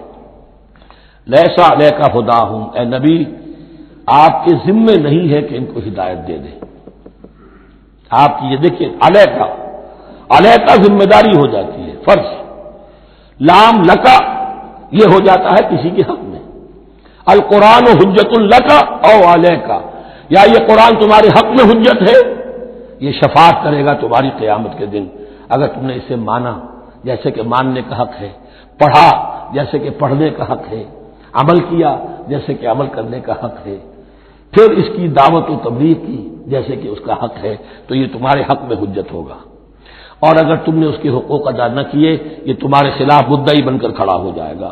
القرآن حجت لک او علیک، یہ تم پر آئے گا وبال۔ اے اللہ یہ بدبخت مجھے مانتا تھا کہ میں تیرا کلام ہوں، پڑھتا نہیں تھا، مجھے پڑھتا تھا تو جیسے کسی طوطا مینا کو، جو مولانا ماہر قاضی کی نظم ہے، کچھ بول سکھائے جاتے ہیں، رٹائے جاتے ہیں، اس طرح پڑھایا جاتا ہوں اور اس طرح سکھایا جاتا ہوں، وہ اس طریقے سے پڑھ رہے ہیں، کچھ پتہ نہیں۔ 1-2 روپے کا اخبار لائیں گے تو سمجھ کر پڑھیں گے، اللہ کی کتاب کو سمجھ کے پڑھنے کی ضرورت نہیں۔ پڑھا تو عمل نہیں کیا بدبخت نے۔ ما آمن بالقرآن من استحل محارمہ، تو لام اور علا کا یہ استعمال ذہن میں رکھیے۔ لیسا علیہ کا ہدا ہوں، آپ پر ذمہ داری نہیں ہے ان کی ہدایت کی، آپ پر ذمہ داری تبلیغ۔ ہم نے بھیجا ہے آپ کو، انا ارسلنا کا بالحق بشیرا و نذیرا ولا تسأل عن اصحاب الجحیم، یہ آیت ہم پڑھ چکے ہیں پہلے حصے میں۔ ولکن اللہ یہدی من یشاء، وہ تو اللہ تعالیٰ ہدایت دیتا ہے جس کو چاہتا ہے۔ وما تنفقوا من خیر فلانفسکم، اور جو بھی خیر، جو بھی بھلائی، جو بھی مال تم خرچ کرو گے وہ تمہارے اپنے لیے بہتر ہے، تمہیں اجر و ثواب ملے گا، تمہیں کو مل جائے گا 700 گنا 1400 گنا۔ وما تنفقون الا ابتغاء وجه اللہ، یہاں یہ فعل مضارع آیا ہے نفی نہیں کے مفہوم میں۔ لا تنفقون ما تنفقون یعنی تم نہیں خرچ کرو گے مگر اللہ کی رضا کے لیے، تب اجر ملے گا۔ اگر ریاکارانہ خرچ کیا تھا تو کوئی اجر کا کیا سوال، وہ تو شرک بن جائے گا۔ وما تنفقون الا ابتغاء وجه اللہ وما تنفقوا من خیر یوفى الیکم وانتم لا تظلمون، اور جو بھی خیر تم خرچ کرو گے، خیر میں سے جو بھی دولت خرچ کرو گے، یوفى الیکم پورا تمہیں لوٹا دیا جائے گا، وانتم لا تظلمون، اور تم پر کوئی ظلم نہیں ہوگا، تمہاری کوئی حق تلفی نہیں ہوگی۔ اب آیا ہے آخری ٹیپ کا بند، انفاق فی سبیل اللہ کا سب سے بڑھ کر حقدار کون ہے؟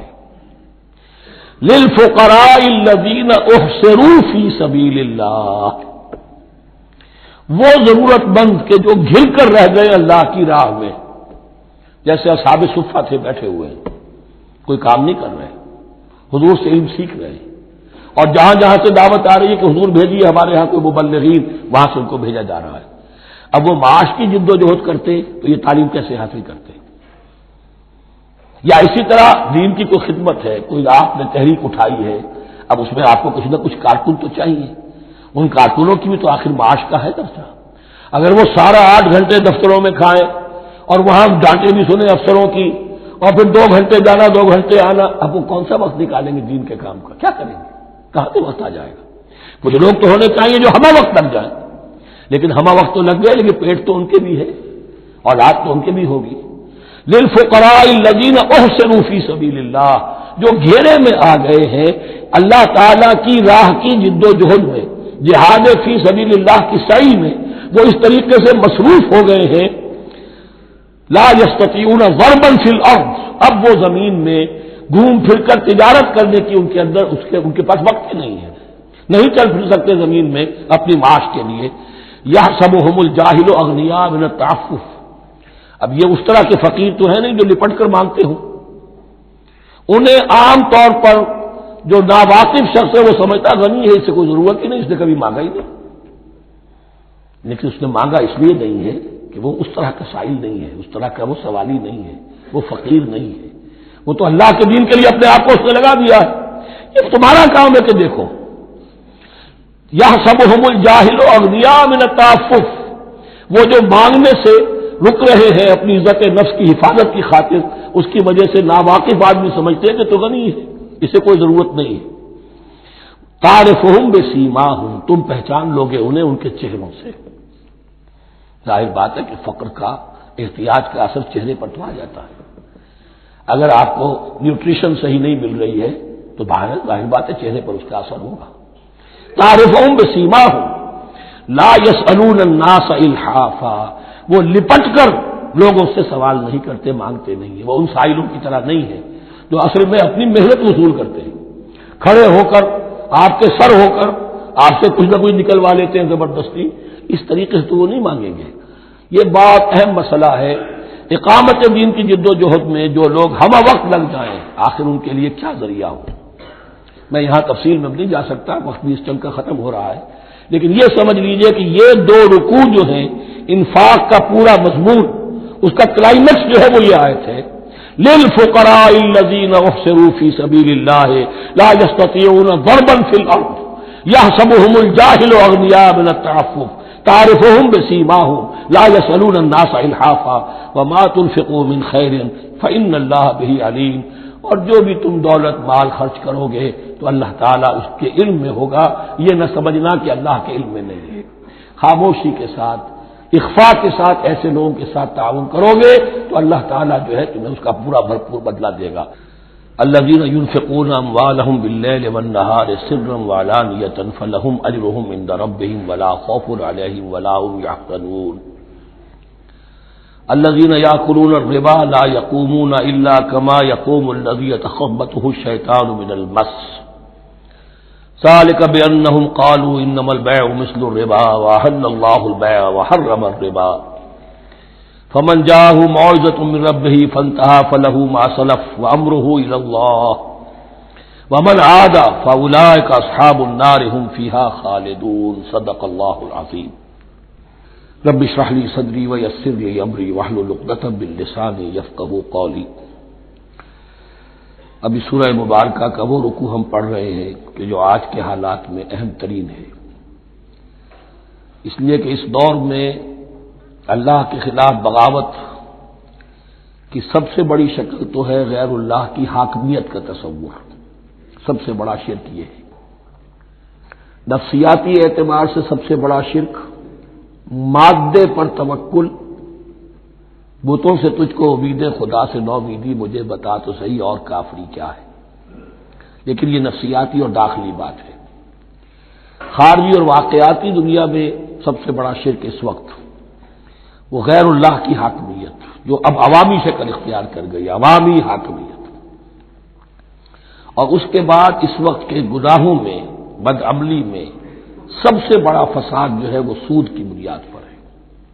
سب سے بڑا فتنہ، سب سے بڑا فساد دنیا میں جو اس وقت سب سے بڑی شیطنت ہے، جو یہودیوں کے ذریعے سے پورے گلوب کو اپنی گرفت میں لینے کے لیے بےتاب ہے، وہ یہی ہے جو سود کا حد کرنا ہے، اس کی حرمت۔ یہاں ایک سوال میرے ذہن میں کبھی کبھی پیدا ہوتا تھا کہ یہ جو پہلی آیت ہے اس کا تعلق تو انفاق فی سبیل اللہ کے ساتھ ہے، اس سے پچھلے رکوع کے ساتھ شامل ہونا چاہیے تھا، لیکن بعد میں یہ حقیقت مجھ پر منکشف ہوئی کہ بڑی حکمت کے ساتھ اس آیت کو اس رکوع کے ساتھ شامل کیا گیا ہے۔ وہ حکمت میں بعد میں بیان کروں گا۔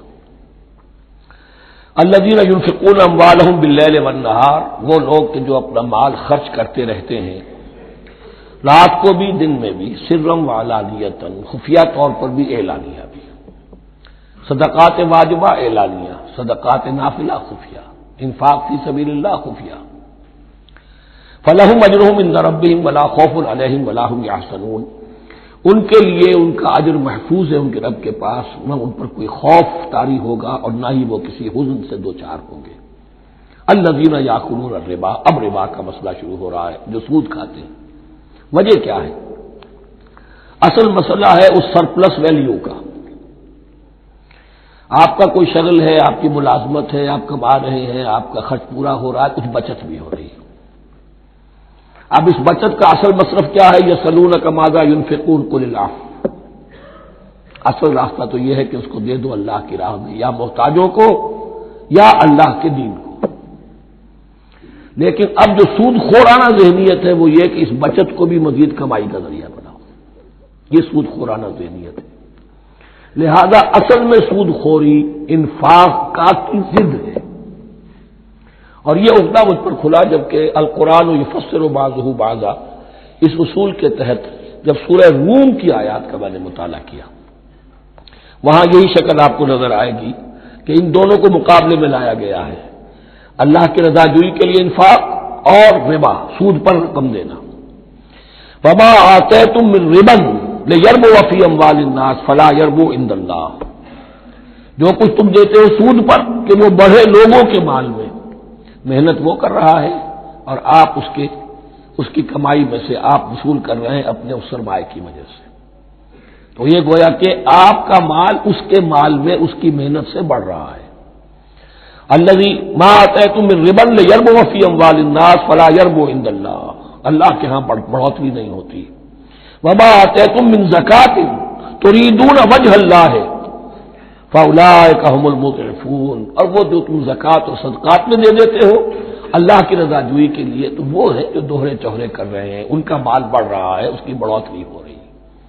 تو انفاق فی سبیل اللہ، صدقات، زکوٰۃ، اس کے بالمقابل، اس کے برعکس ہے اپنی اس بچت کے مال کو، اور آپ کو معلوم ہے آج کی بینکنگ سسٹم کا سب سے زیادہ زور بچت کی اسکیم، اور یہ سب کا سب جو ہے در حقیقت saving bank, saving account, save کرو، لیکن سیو کرو مزید کمانے کے لیے۔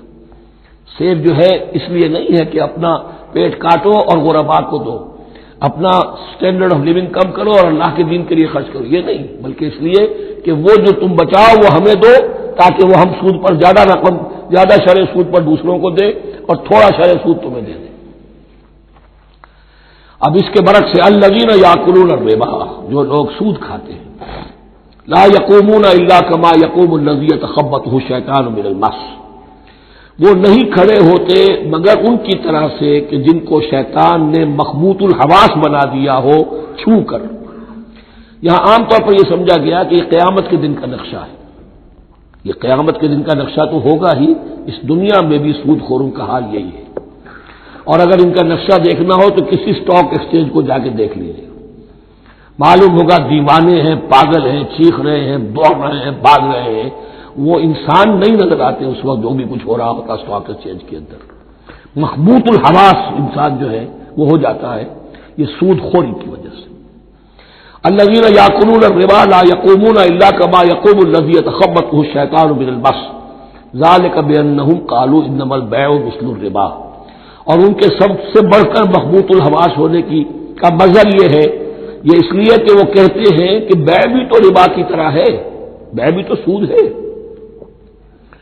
میں نے 100 روپے کا مال خریدا، 110 میں بیچ دیا، 10 بچ گئے، یہ ربا ہے، ربا جائز ہے۔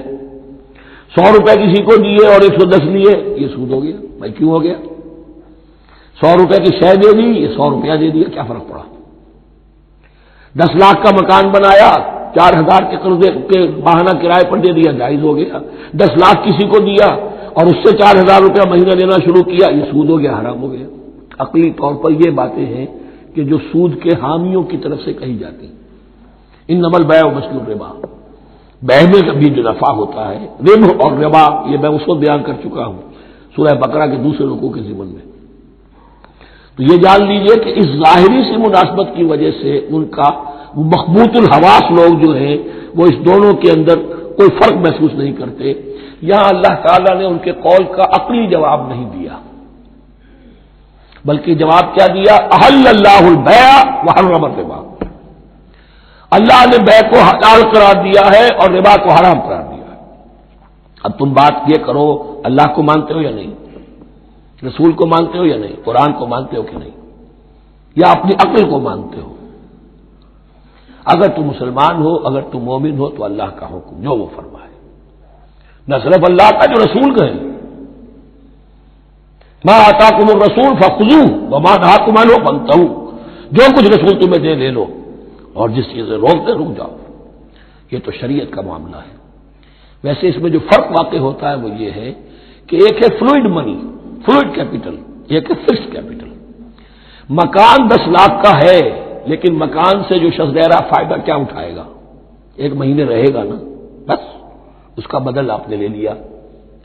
10 لاکھ روپے کسی کو نقد دے دیے، وہ کسی کام میں لگائے گا، 12 لاکھ بھی بن سکتے ہیں، 15 بھی لگ سکتے ہیں، 8 بھی رہ سکتے ہیں۔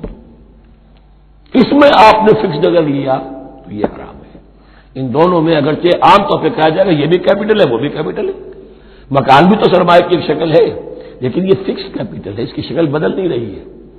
اس مکان میں تو ایک شخص رہ جائے گا، سکنا ہوگا، اس کی رہائش ہے، یا آپ کہیں گے اس کی ویئر اینڈ ٹیئر ہے تو اس کا آپ نے بدل لے لیا، بس ختم۔ لیکن وہ جائے گا، وہ مکان آپ کے لیے رہ جائے گا۔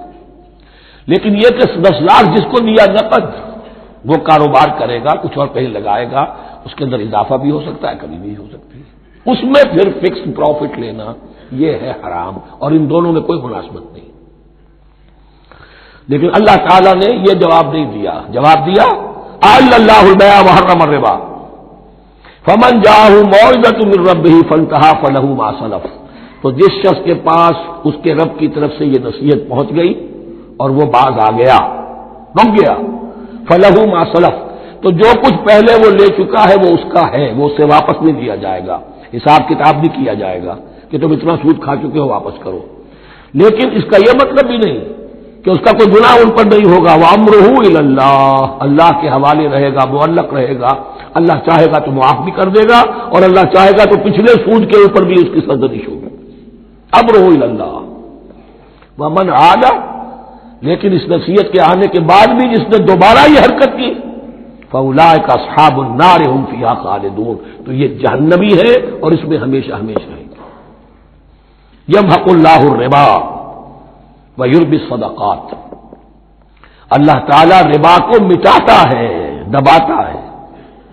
اور ہمارے زمانے میں شیخ محمود احمد مرحوم نے ایک کتاب لکھی ہے مین اینڈ منی، اس میں ثابت کیا ہے جہاں جو یہ سود کا معاملہ چلتا ہے 3 چیزیں ساتھ ساتھ بڑھتی چلی جاتی ہیں، جتنا سود بڑھے گا ان امپلائمنٹ بڑھے گی، انفلیشن بڑھے گی، نتیجے میں انٹرسٹ ریٹ بڑھے گا، جیسے انٹرسٹ ریٹ بڑھے گا ان امپلائمنٹ مزید ہوگی، انفلیشن زیادہ ہوگی، اٹس اے ویشس سرکل، اور اسی کے نتیجے میں تباہی ہو جاتی ہے، چھپی رہتی ہے وہ تباہی۔ وہ تو ایک ہی وقت میں بینک کرپٹ ہوگا، کوئی بینک، بڑے بڑے بینک جو ہے دیوالے نکلیں گے، ابھی جو کوریا کا حشر ہو رہا ہے اور جو اس سے پہلے روس کا ہو چکا ہے، یہ سارا جو ہے یہ یوں سمجھیے شیش محل کی طرح ہے، اس میں تو ایک پتھر پڑے گا تو ٹکڑے ہو جائیں گے۔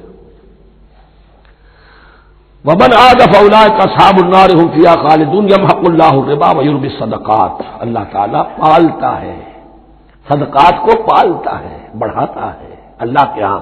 وہ آیت میں سنا چکا ہوں آپ کو، سورہ روم کی 39ویں آیت ہے یہ، وَمَا آتَيْتُم مِّن رِّبًا لِّيَرْبُوَ فِي أَمْوَالِ النَّاسِ فَلَا يَرْبُو عِندَ اللَّهِ وَمَا آتَيْتُم مِّن زَكَاةٍ تُرِيدُونَ وَجْهَ اللَّهِ فَأُولَٰئِكَ هُمُ الْمُضْعِفُونَ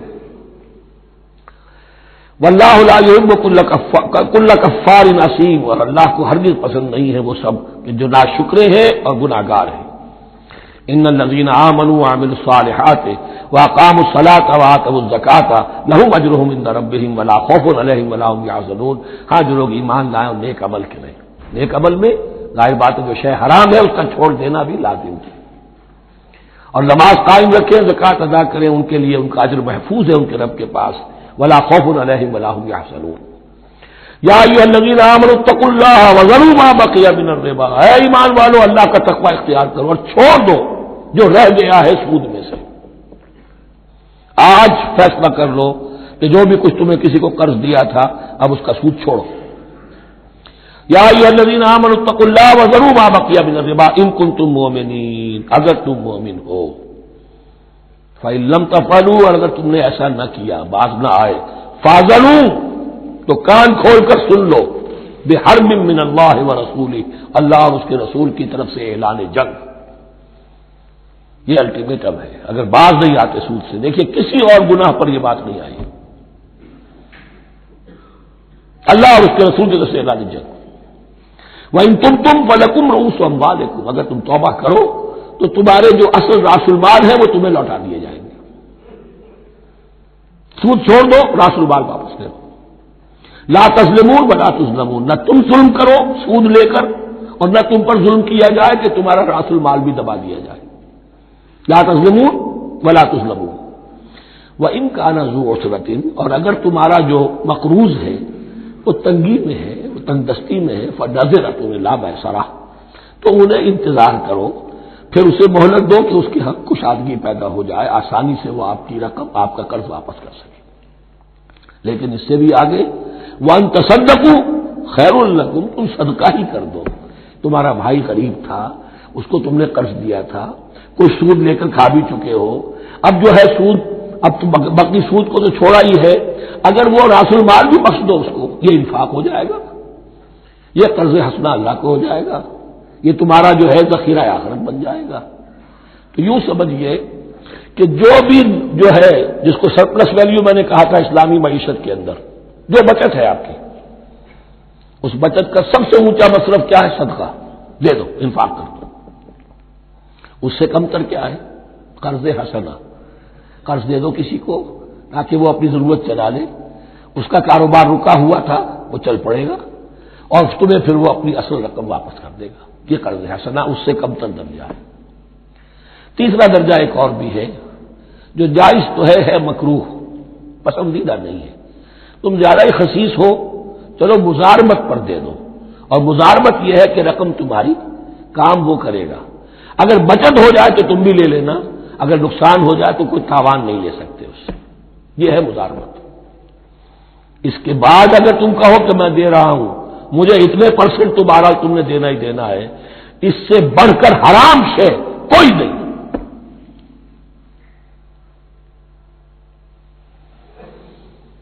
وَإِن كَانَ ذُو عُسْرَةٍ فَنَظِرَةٌ إِلَىٰ مَيْسَرَةٍ، تو اگر وہ ہے مقروض تمہارا وہ تنگی میں ہے، پھر انتظار کرو، اسے مہلت دو اس کی کشائش تک. وَأَن تَصَدَّقُوا خَيْرٌ لَكُمْ، اور اگر تم صدقہ ہی کر دو، خیرات کر دو، دے دو، بخش دو، وہ تمہارے لیے بہتر ہوگا. ان کنتم تعلمون، اگر تم جانتے ہو، اگر وہ حکمت تمہارے اندر آ گئی ہے، اگر تم اولو الالباب ہو، اگر تم سمجھدار ہو، تو جو کچھ تمہیں بچت اس سے ہوگی، جو اللہ کے ہاں جو ثواب ملے گا، وہ تمہیں یہ رقم واپس لے کر جو ہے اس سے کیا مل جائے گا. وَاتَّقُوا يَوْمًا تُرْجَعُونَ فِيهِ إِلَى اللَّهِ، یہ آیت آخری آیت ہے قرآن کی نزول کے اعتبار سے. آیت ڈرو اس دن سے، تو دیکھیے وہی آیت یاد کیجیے. وَاتَّقُوا يَوْمًا لَا تَجْزِي نَفْسٌ عَن نَفْسٍ شَيْئًا وَلَا يُقْبَلُ مِنْهَا شَفَاعَةٌ وَلَا يُؤْخَذُ مِنْهَا عَدْلٌ وَلَا هُمْ يُنصَرُونَ. وَاتَّقُوا يَوْمًا لَا تَجْزِي نَفْسٌ عَن نَفْسٍ شَيْئًا وَلَا يُقْبَلُ مِنْهَا عَدْلٌ وَلَا تَنفَعُهَا شَفَاعَةٌ وَلَا هُمْ يُنصَرُونَ.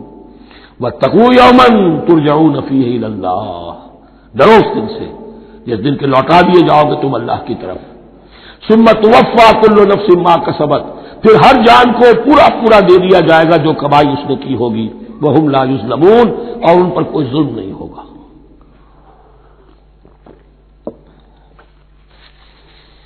اب یہ قرآن مجید کی طویل ترین آیت آ رہی ہے، آیت دین.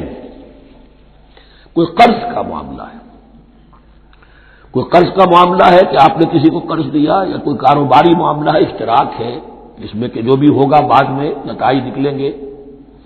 ان سب کے بارے میں حکم ہے کہ لکھ لیا کرو. ہم کیا کرتے ہیں قرض دیتے ہوئے، ہم دوست ہے، بھائی ہے، عزیز ہے، کیا لکھوانا، اس سے کیا کہے گا، اعتماد نہیں ہے. کاروبار شروع ہو گیا، زبانی باتیں کر لی، اس کے بعد رو رہے ہیں، چیخ رہے ہیں، چلا رہے ہیں. جو حدیث میں آتا ہے کہ اللہ تعالیٰ 3 قسم کے لوگوں کی فریاد سنتا ہی نہیں. ایک وہ جو قرض دیتے ہوئے یا کوئی معاملہ کرتے ہوئے لکھواتا تو ہے نہیں اور بعد میں روتا. ایک وہ کہ جو اپنی بیوی کے ہاتھوں تنگ بھی ہے اور شکوہ بھی کرتا ہے، شکایت بھی کرتا ہے، فریاد بھی کرتا ہے، طلاق نہیں دیتا. اللہ نے راستہ کھولا ہوا تمہارے لیے، تو اللہ ویسے لوگوں کی فریاد نہیں سنتا. تیسرا مجھے یاد نہیں. یا ایھا الذین آمنوا اذا تداینتم بدین الی اجل مسمى فاکتبوہ، اے اہل ایمان جب بھی تم کوئی معاملہ کرو قرض کا ایک وقت معین تک کے لیے، تو وقت معین ہونا چاہیے، یہ قرض دے رہے کب واپس ہوگا، فاکتبوہ تو اس کو لکھ لیا کرو۔ یہ فعل امر ہے، الامر للوجوب، واجب ہے یہ۔ وَلْيَكْتُبْ بَيْنَكُمْ كَاتِبٌ بِالْعَدْلِ، اور چاہیے کہ کوئی لکھنے والا تمہارے مابین عدل کے ساتھ، لکھنے والا کوئی ڈنڈی نہ مار جائے، انہیں بھی چاہیے کہ وہ صحیح صحیح لکھے۔ وَلَا يَأْبَ كَاتِبٌ أَن يَكْتُبَ كَمَا عَلَّمَهُ اللَّهُ فَلْيَكْتُبْ، اور کسی بھی شخص کو جسے اللہ نے سکھایا ہوا ہے کتابت لکھنے کا کام، تو اس کو انکار نہیں کرنا چاہیے لکھنے سے، اللہ نے اسے یہ علم دیا ہے، اسے چاہیے کہ لکھنے، اس لیے کہ اس معاشرے میں پڑھے لکھے لوگ تو بہت کم ہوتے تھے۔ اب بھی یہ ہوتا ہے، رائز نویس وغیرہ ہوتے ہیں، وثیقہ نویس ہوتے ہیں، پیسے دے کے ان کو جو لکھواتے ہیں، لیکن اگر کوئی وثیقہ نویس جو بے ایمانی کرے اور لکھنے میں کوئی کمی کر جائے تو جو جس کے اوپر ذمہ داری ہے اسے نقصان پہنچ جائے گا۔ وَلْيَكْتُبْ بَيْنَكُمْ كَاتِبٌ بِالْعَدْلِ، اور چاہیے کہ لکھنے والا تمہارے مابین انصاف کے ساتھ لکھے۔ وَلَا يَأْبَ كَاتِبٌ أَن يَكْتُبَ كَمَا عَلَّمَهُ اللَّهُ فَلْيَكْتُبْ، اور نہ انکار کرے کوئی لکھنے والا اس سے کہ وہ لکھے جیسے اللہ نے اسے سکھایا ہے، تو لکھنا چاہیے۔ وَلْيُمْلِلِ الَّذِي عَلَيْهِ الْحَقُّ، لکھتے وقت املا وہ کرائے جس کے ذمے رقم آ رہی ہے، جس پر حق آ رہا ہے، علیہ الحق، وہ لکھوائے، جس کا مال ہے وہ نہ لکھوائے، جس پر ذمہ داری آ رہی ہے وہ لکھوائے، کہ میں کیا ذمہ داری لے رہا ہوں۔ وَلْيَتَّقِ اللَّهَ رَبَّهُ، اور اللہ سے ڈرتا رہے اپنے رب سے، وَلَا يَبْخَسْ مِنْهُ شَيْئًا، اور لکھوانے میں اس میں سے کوئی شے کم نہ کر دے۔ فَإِنْ كَانَ الَّذِي عَلَيْهِ الْحَقُّ سَفِيهًا، اب اگر وہ جو مقروض ہے، جو قرض دے رہا ہے، جس کے ذمے کوئی ذمہ داری آ رہی ہے، وہ ناسمجھ ہے یا بوڑھا ہے، ضعیف ہے، اور لا يستطيع ان يمل، یا اس کے اندر یہ اتنی صلاحیت نہیں ہے کہ املا کرا سکے، یہاں املا کے معنی میں ہے، ہوا فَلْيُمْلِلْ وَلِيُّهُ بِالْعَدْلِ، تو اگر وہ نہیں املا کرا سکتا تو اس کا کوئی ولی ہو، اس کا کوئی وکیل ہو، اس کا کوئی اٹارنی ہو، وہ اس کی طرف سے اس کو لکھوائے۔ وَاسْتَشْهِدُوا شَهِيدَيْنِ مِن رِجَالِكُمْ، یہ ایک آیت چل رہی ہے، ابھی پورے رکوع کے اوپر ایک آیت پھیلی ہوئی ہے، سوائے آخر میں تھوڑا سا حصہ دوسری آیت آئے گی۔ وَاسْتَشْهِدُوا شَهِيدَيْنِ مِن رِجَالِكُمْ، اور گواہ بنا لیا کرو دو اپنے مردوں میں سے، فَإِن لَّمْ يَكُونَا رَجُلَيْنِ، اور اگر دو مرد دستیاب نہ ہو، فَرَجُلٌ وَامْرَأَتَانِ، تو ایک مرد اور دو عورتیں، ممن ترضون من الشہداء، اور وہ بھی دونوں کے نزدیک مقبول ہو شہداء، کہ ہاں دونوں کو اعتماد ہے ان پر۔ اب یہ جو سوال آ گیا کہ ایک مرد کی جگہ دو عورتیں، دو مرد یا پھر ایک مرد کا ہونا تو لازم ہو گیا، محض عورت کی گواہی نہیں چلے گی، لیکن اس کا آیا مسئلہ تھا ہر قسم کے معاملے کا ہے یا قرض اور مالی معاملات میں وثیقہ نویسی کا، یہ ایک علیحدہ مسئلہ ہے، یہ تو باتیں پھر فقہا کے یہاں تفصیل سے ملتی ہیں، لیکن یہ مسئلہ موجود ہے کہ دو مرد، اور اگر دو مرد دستیاب نہ ہو تو ایک مرد اور دو عورتیں، تو سوال تو پیدا ہو گیا کہ کیا عورت کی گواہی عادی ہے؟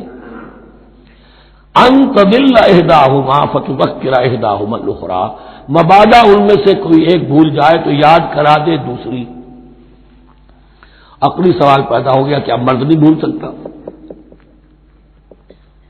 کیا جواب ہے اس کا؟ جواب یہ ہے کہ واقعتاً اللہ تعالی نے عورت کے اندر نسیان کا مادہ زیادہ رکھا ہے۔ الا یعلم من خلق وهو اللطیف الخبیر، کیا وہی نہ جانے گا جس نے پیدا کیا ہے؟ اس نے پیدا کیا ہے، وہ جانتا ہے۔ نسیان کا مادہ کیوں زیادہ رکھا یہ بھی سمجھ لیجیے، عقلی بات ہے، منطقی بات ہے۔ She has to play the role of number 2، اسے مرد کے تابع رہنا ہے، جو نمبر 2 ہوتا ہے اس کے اوپر اس کے کبھی احساسات کے اوپر، کبھی جذبات کے اوپر کوئی نہ کوئی کوفت، کوئی قدورت آتی ہے،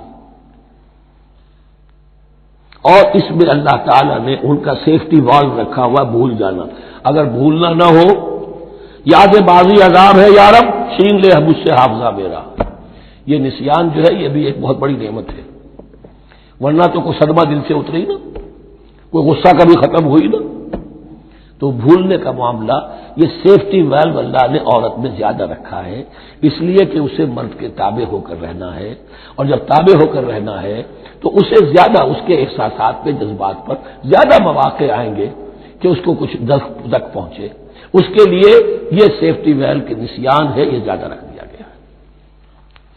ان تضل احداہما فتذکر احداہما الاخری. اب یہ کہ اگر یہ بات سمجھ میں نہ آتی تب بھی اللہ کا حکم ہے ماننا ہے.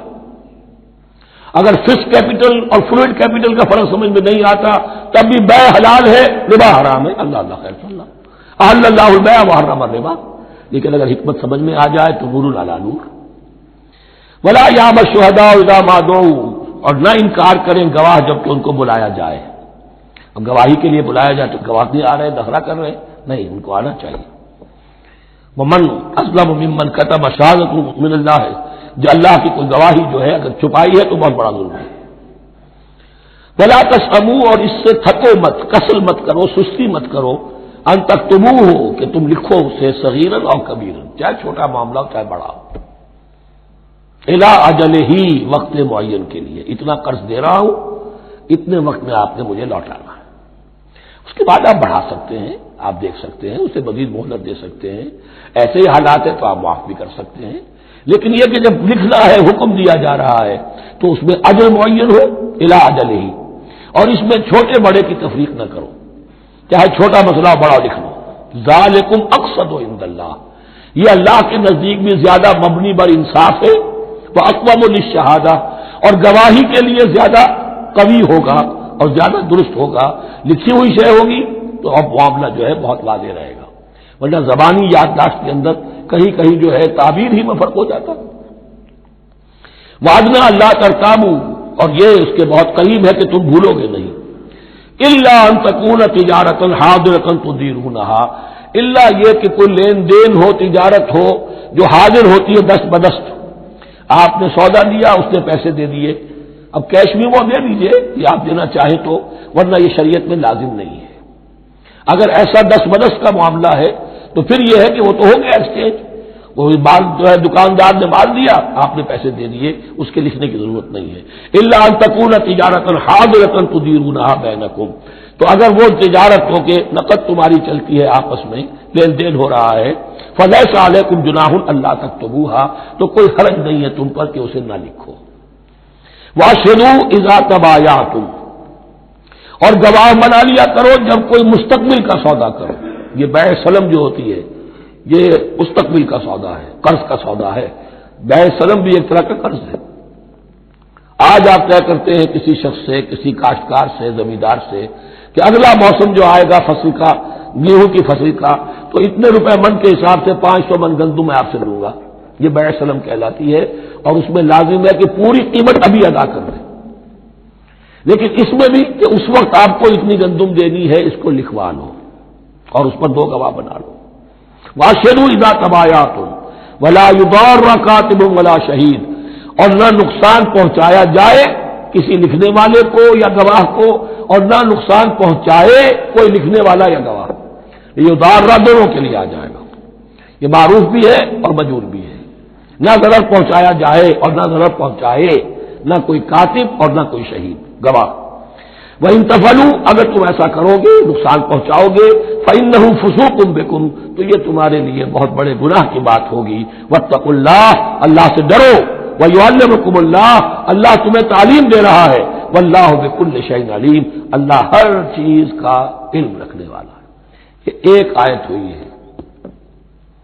آخری پارے کی میرا غالب 4 5 6 صورتیں جمع کر لے تو جا کر یہ ایک آیت کا حجم برابر ہوگا.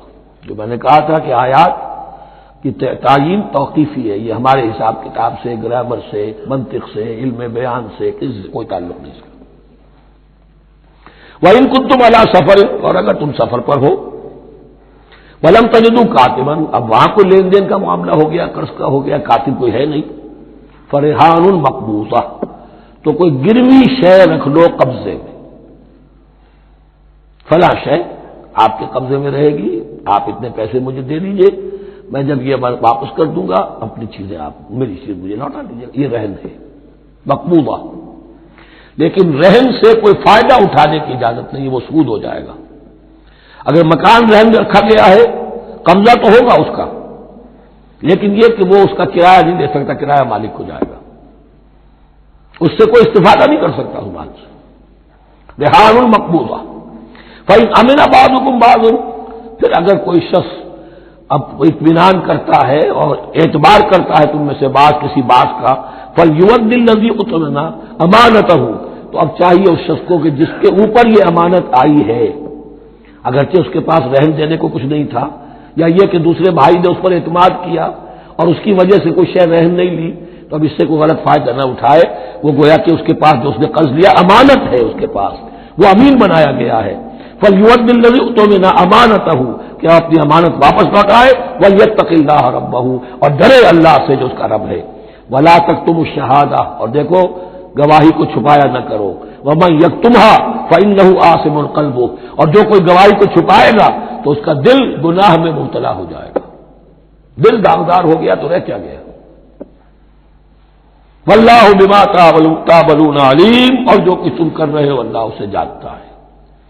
اللہ کے فضل و کرم سے آخری رکوع پر ہم پہنچ گئے، اور یہ بڑا ایک یوں سمجھئے 3 آیتوں پر مشتمل رکوع ہے، جیسے کہ وہ رکوع جو ہم نے پڑھا تھا جس میں آیت الکرسی 4 آیتیں ہیں وہ، اور یوں کہا جا سکتا ہے کہ یہ 2 رکوع ایک دوسرے کے بالکل بالمقابل ہیں اپنی عظمت میں اور مقام میں۔ آیت الکرسی کی جگہ یہاں ایک دعا کی آیت ہے، جامع ترین دعا جو آئے گی آخری آیت میں، للہ ما فی السماوات و ما فی الارض۔ اکثر و بیشتر آپ دیکھیں گے سورتوں کے اختتام پر یہ الفاظ پھر آتے ہیں، اللہ ہی کا ہے جو کچھ بھی ہے آسمانوں اور زمین میں۔ وَإِن تُبْدُوا مَا فِي أَنفُسِكُمْ أَوْ تُخْفُوهُ، اور جو کچھ تمہارے دلوں میں ہے خواہ تم اسے ظاہر کرو خواہ چھپاؤ، یحاسبکم بہ اللہ، اللہ تم سے محاسبہ کر لے گا، تمہاری نیتیں اس کے علم میں ہے۔ ان اللہ لا ينظر الى صورکم ولا الى اموالکم ولکن ينظر الى قلوبکم واعمالکم، اللہ تمہاری صورتوں کو نہیں دیکھتا، تمہارے مال و دولت کو نہیں دیکھتا، تمہارے دل کو دیکھتا ہے، تمہارے اعمال کو دیکھتا ہے۔ تو دل میں جو کچھ ہے خواہ کتنا ہی چھپا لو اللہ کے محاسبے سے نہیں بچو گے۔ فَيَغْفِرُ لِمَن يَشَاءُ وَيُعَذِّبُ مَن يَشَاءُ، پھر وہ بخش دے گا جس کو چاہے گا اور عذاب دے گا جس کو چاہے گا۔ اختیار مطلق اللہ کے ہاتھ میں ہے۔ ہمارے ہاں اہل سنت کا عقیدہ یہی ہے، اللہ پر لازم نہیں ہے کہ وہ نیکوکار کو اس کا جزا ضرور دے اور بدکار کو اس کی سزا ضرور دے، اللہ کرے گا ایسا، یہ دوسری بات ہے، لیکن اللہ کی شان اس سے بہت اعلیٰ اور عرفہ ہے کہ اس پر کسی شے کو لازم قرار دیا جائے، اس کا اختیار مطلق ہے، مطلق۔ یفعل اللہ ما یرید، یفعل اللہ ما یشاء۔ اہل تشیع کا کہنا یہ ہے کہ اللہ پر عدل واجب ہے، اہل سنت کہتے ہیں اللہ عدل کرے گا، جزا و سزا میں عدل ہوگا، یہ ہم مانتے ہیں، واقعہ ہے، لیکن ہم یہ نہیں کہتے کہ اللہ پر عدل واجب ہے، اللہ پر کوئی شے واجب نہیں، بلکہ اللہ نے تو کتب علی نفسہ الرحمہ، اپنے اوپر واجب کیا ہے رحمت کو۔ وجوب کا لفظ جو آتا ہے اللہ پر تو وہ تو رحمت کا ہے، کتب علی نفسہ الرحمہ، اللہ نے اپنی ذات کے اوپر واجب کر لیا رحمت کو۔ واللہ علی کل شیء قدیر، اور اللہ ہر چیز کی قدرت رکھتا ہے۔ آمن الرسول بما انزل الیہ من ربہ والمؤمنون، ایمان لائے رسول صلی اللہ علیہ وسلم اس چیز پر کہ جو نازل کی گئی ان کی جانب ان کے رب کی طرف سے۔ غور طلب بات ہے، یہ بڑا باریک نکتہ ہے۔ نبی پر جب وحی آئی ہے کیسے پہچان لیا کہ یہ بدروح نہیں ہے، یہ جبرائیل ہے؟ آخر کوئی اشتباہ بھی تو ہو سکتا تھا، پہلا تجربہ تھا، اس سے پہلے نہ آپ نے کہانت سیکھی، نہ آپ نے کوئی اور اس طرح کی نفسیاتی ایکسرسائزز کی، آپ تو کاروباری آدمی تھے، ایک بہت ہی بھرپور زندگی گزار رہے ہیں، اہل و عیال والے ہیں، کاروبار کر رہے ہیں، ہائی ایسٹ لیول کا کاروبار ہے، تو فطرت جو ہے وہ پہچانتی ہے۔ نبی کی فطرت وہ اتنی پاک اور صاف ہوتی ہے کہ اس کے اوپر کوئی بدروح کا کوئی اثر ہو ہی نہیں سکتا۔ اگرچہ اس میں ایک اور واقعہ میں نے ایک جگہ پڑھا تھا، وہ میں پھر کسی وقت موقع آیا تو سناؤں گا آپ کو، اس وقت نہیں ہے۔ بہرحال ہمارے لیے بڑی تسکین کی بات ہے کہ اللہ تعالیٰ نے رسول کے ایمان کے تذکرے کے ساتھ ہمارے ایمان کا تذکرہ کیا۔ آمن الرسول بما انزل الیہ من ربہ والمؤمنون، ایمان لائے رسول صلی اللہ علیہ وسلم اس چیز پر جو نازل کی گئی ان کی جانب ان کے رب کی طرف سے، اور ایمان لائے صاحب ایمان۔ اللہم ربنا اجعلنا منہم، اللہم ربنا اجعلنا منہم۔ کلنا آمن باللہ وملائکتہ وکتبہ ورسلہ، یہ دوسرا مقام ہے سورہ بقرہ کے اندر جس میں ایمان کے جو اجزاء ہیں ان کو گنا گیا ہے۔ یاد ہے آیت البر، لیس البر ان تولوا وجوہکم قبل المشرق والمغرب ولکن البر من آمن باللہ والیوم الآخر والملائکۃ والکتاب والنبیین، یہاں بھی اسی طرح ہے کلنا آمن باللہ وملائکتہ وکتبہ ورسلہ لا نفرق بین احد من رسلہ۔ اور یہ تیسری مرتبہ بات آ گئی ہے کہ رسولوں کے درمیان کوئی تفریق نہیں کی جائے گی۔ کہاں؟ پہلے تو آیا تھا 16ویں رکوع میں لا نفرق بین احد منہم ونحن له مسلمون، اور اس سے بھی پہلے آیا تھا والذین یؤمنون بما انزل الیک وما انزل من قبلک، وہ لوگ جو ایمان رکھتے ہیں اس پر بھی جو ہے نبی آپ پر نازل کیا گیا اور اس پر بھی جو آپ سے پہلے نازل کیا گیا۔ لا نفرق بین احد من رسلہ، ہم اس کے رسولوں میں سے کسی کے مابین کوئی تفریق نہیں کرتے۔ تفضیل اسی صورت میں ثابت ہے، تلک الرسل فضلنا بعضهم علی بعض منهم من کلم اللہ ورفع بعضهم درجات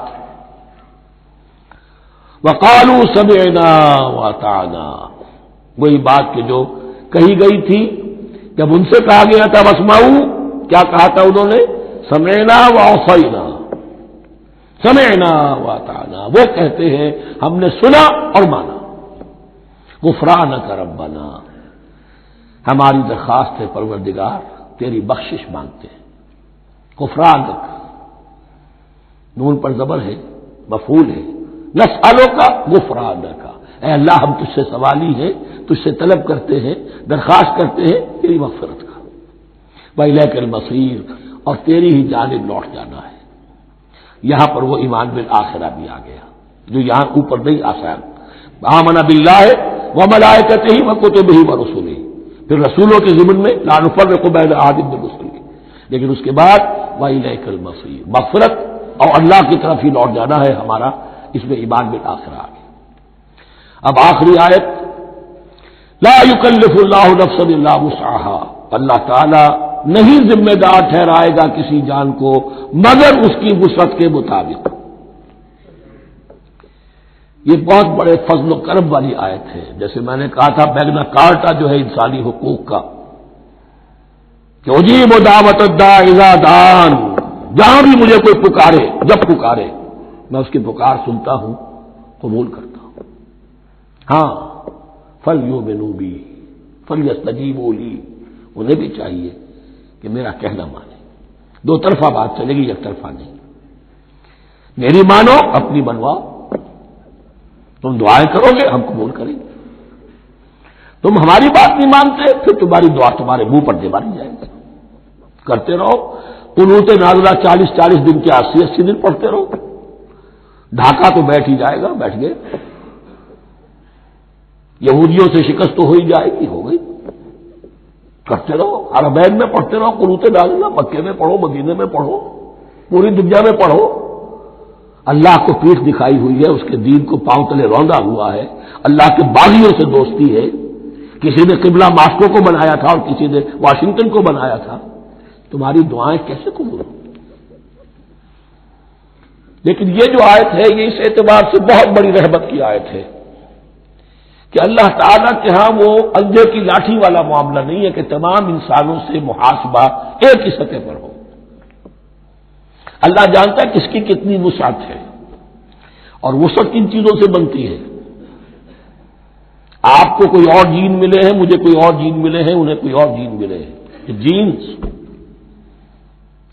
ان جینز کی اپنی اپنی خصوصیات ہیں، خصائص ہیں، پراپرٹیز ہیں، لیمیٹیشنز ہیں۔ آپ کو کوئی اور ماحول ملا، اسے کوئی اور ماحول ملا، اسے کوئی اور ماحول ملا، تو hereditary factors multiplied by environmental factors, ان دونوں سے ایک شخصیت کا ہیولہ بنتا ہے انسان کا، جس کو پیٹرن کہتے ہیں ہمارے مستری لوگ۔ جب لوہے کا کوئی شے جو ہے ڈھالنی ہے تو اس کے لیے پہلے مٹی کا یا لکڑی کا ایک پیٹرن بناتے ہیں، انگریزی میں پیٹرن ہے وہ، پاٹن کہتے ہیں ہمارے مصری لوگ. اب آپ لوہا جو ہے اس کو جب اسے کر لیں گے، مائع بنا لیں گے، گلا لیں گے، پھر اس میں ڈالیں گے، وہی شکل ہو جائے گی. یہ شاکلہ ہے ہر انسان کا جو بن جاتا ہے. قل کل یعمل علی شاکلتہ فربکم اعلم بمن هو اہدی سبیلا. اس شاکلہ کے اندر اندر آپ کو محنت کرنی ہے. اللہ جانتا ہے کس کا شاکلہ وسیع تھا، کس کا شاکلہ تنگ تھا، کس کے جینز اعلیٰ تھے، کس کے جینز ادنا تھے، کس کے ہاں ذہانت زیادہ تھی، کس کے ہاں جسمانی قوت زیادہ تھی. جو بھی کچھ اس نے دیا ہے، جس کو وہاں ہم نے رکھا اس کو وہاں رکھا، اس نے وہاں تعلیم پائی، اس نے یہاں تعلیم پائی.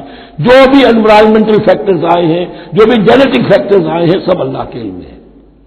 ان سب کو ملحوظ رکھ کے اللہ حساب دے گا. جو شاکلہ ہم نے تمہیں دیا تھا اس میں تم نے کیا کیا. ایک شخص کے اندر فرض کیجئے استعداد ہی ہے 20 درجے کی استعداد ہے، اس نے فرض کیجئے 18 درجے کام کر دیا، کامیاب ہو گئے. کسی میں استعداد 100 درجے کی تھی، اس نے 50 درجے کیا، ناکام ہو گئی. حالانکہ کمیت کے اعتبار سے 50 درجے زیادہ ہے 18 درجے سے، لیکن یہ 18 درجے کا کام وہ کر رہا ہے جس کے اندر استطاعت تھی ہی 20 کی، یا 18 ہی کی تھی، اس نے پوری کر دی. اور 50 درجے والا وہ جس کو اللہ نے دے رکھی تھی 1000 کی استطاعت، اس کا وہ 50 بیکار ہو گیا. تو اللہ تعالیٰ کا محاسبہ جو ہے انڈیویجول ہے. اس لیے فرمایا گیا کلہم آتی ہے یوم القیامت فردا. ان میں سب لوگ اس دن قیامت کے دن سب آئیں گے اکیلے اکیلے، تنہا تنہا. ہر ایک کا حساب ہوگا وہاں، اور ہر ایک کا حساب ہوگا لا یکلف اللہ نفسا الا وسعها. اللہ ذمہ دار نہیں ٹھہرائے گا کسی بھی جان کو مگر اس کی وسعت کے مطابق. البتہ اس کا ایک ریورس ہے. ہوتا کیا ہے، ہم سمجھتے ہیں دنیا میں تو بھاگ دوڑ کر رہے ہیں اور دین اجی ہمارے اندر تو استطاعت دین کے کام کی صلاحیت ہی نہیں ہے. دنیا میں دیکھیں بڑے کامیاب تیزی کے ساتھ دوڑ رہے ہیں، کامیاب پر کامیاب. یہ دین ہمارے اندر تو استطاعت نہیں ہے، استعداد ہی نہیں ہے، کیا کریں. یہ دھوکہ ہے، سیلف ڈسپشن ہے. استعداد اور استطاعت کے بغیر اور صلاحیت اور ذہانت کے بغیر دنیا میں بھی آپ کما نہیں سکتے، محنت نہیں کر سکتے، کوئی نتائج حاصل نہیں کر سکتے. یہ دھوکہ اپنے آپ کو نہ دیجیے. یہ ہے جو کچھ کر سکتے ہو کیجیے، کھودیے اپنی شخصیت کو، کھود کھود کر جو نکال سکتے ہو نکال دیجیے. ہاں آپ نکال سکیں گے اتنا ہی جتنا آپ کے اندر ودیت ہے، زیادہ کہاں سے لے آئیں گے. اور اللہ نے کس میں کیا ودیت کیا ہے وہ جانتا ہے. اس کا حساب لینا جو ہے محاسبہ وہ اس پر ہے کہ جو اس نے تمہیں دیا ہے. لا، اور یہ مضمون قرآن مجید میں 5 مرتبہ آیا ہے بہت اہمیت کے ساتھ. لا یکلف اللہ نفسا الا وسعها لها ما کسبت وعلیہا ما اکتسبت. اسی جان کے لیے ہے جو اس نے کمایا، اور اس کے اوپر وبال بنے گا جو اس نے برائی کمائی. لیکن لام اور اعلی، لہا ما کسبت، جو بھی اس نے نیکی کمائی اس کے حق میں ہے، اس کے لیے ہے، اس کا اجر ملے گا، ثواب ملے گا. اور جو بدی کمائی وہ اس پر وبال بنے گا، اسی کے لیے اس کو سزا ملے گی، اسی کے حوالے سے. اب وہ آخری دعا آ گئی، جامع ترین اور عظیم ترین دعا ہے قرآن مجید کی. ربنا لا تؤاخذنا ان نسینا او اخطانا. اہل ایمان کے راستے پر، عمل صالح کے راستے پر مقدور بھر، امکان بھر اپنی شخصیت کے کونوں کھجروں میں سے بھی نکال کر، اپنی ریزیڈول انرجیز کو بھی نکال کر اللہ کی راہ میں لگا لیں. لیکن اس کے بعد بھی کوئی غرہ نہ ہو، کوئی غرور نہ ہو، کوئی اپنی محنت پر، اپنی نیکی پر، اپنی کمائی پر، اپنے کارناموں پر کہیں انسان دھوکہ نہ کھا جائے. کیفیت کیا رہنی چاہیے وہ یہ ہے تواضع، عجز، انکساری. ربنا لا تؤاخذنا ان نسینا او اخطانا. اے رب ہم سے مواخذہ نہ کیجو اگر ہم بھول جائیں یا ہم سے خطا ہو جائے. نسیان بھی ہے، الانسان مرکب من الخطاء والنسیان. انسان کے اندر یہ دونوں چیزیں خطا اور نسیان یہ تو بندھی ہوئی ہیں. خطا یہ ہے کہ آپ نے اپنی امکانی حد تک تو نشانہ ٹھیک لگایا تھا، نشانہ خطا ہو گیا، ٹھیک ہے کوئی بات نہیں، آپ کی نیت صحیح تھی. ایک اجتہاد کرنے والا اجتہاد کر رہا ہے، امکانی حد تک اس نے کوشش کی ہے کہ صحیح رائے تک پہنچے، لیکن خطا ہو گئی، اللہ معاف کرے گا. اس نے اپنی امکانی کوشش کی تھی، لہذا اسے ثواب ملے گا۔ مجتہد مخطی بھی ہو تو ثواب ملے گا، مجتہد مصیب ہے، صحیح رائے پر پہنچ گیا ہے تو دوہرا ثواب ملے گا، لیکن مجتہد مخطی ہے تب بھی ثواب ملے گا۔ تو بھول چوک پر، یہ بھول چوک خطا جو ہے، چوک صحیح ہے بالکل لفظ اس کے لیے، چوک جانا، نشانہ چوک گیا۔ تو اے پروردگار، جو بھی ہم سے سرزد ہو جائے، غلطی ہو جائے، بھول کی وجہ سے یا خطا کی وجہ سے، اس پر معاوضہ نہ کیجیے۔ ربنا ولا تحمل علینا اصرا کما حملته علی الذین من قبلنا، اور اے رب ہمارے، ہم پر وہ بوجھ نہ ڈالیو جس سے ہم لے کر چل نہ سکیں۔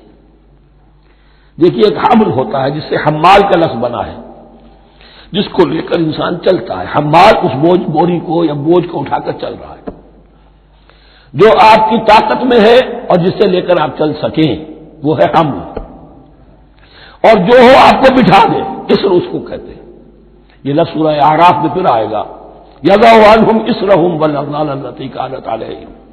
حضور کی شان یہ بھی تھی کہ انہوں نے لوگوں کے بوجھ جو ان کی طاقت سے بڑھ کر تھے ان کے کندھوں سے اتار دیے۔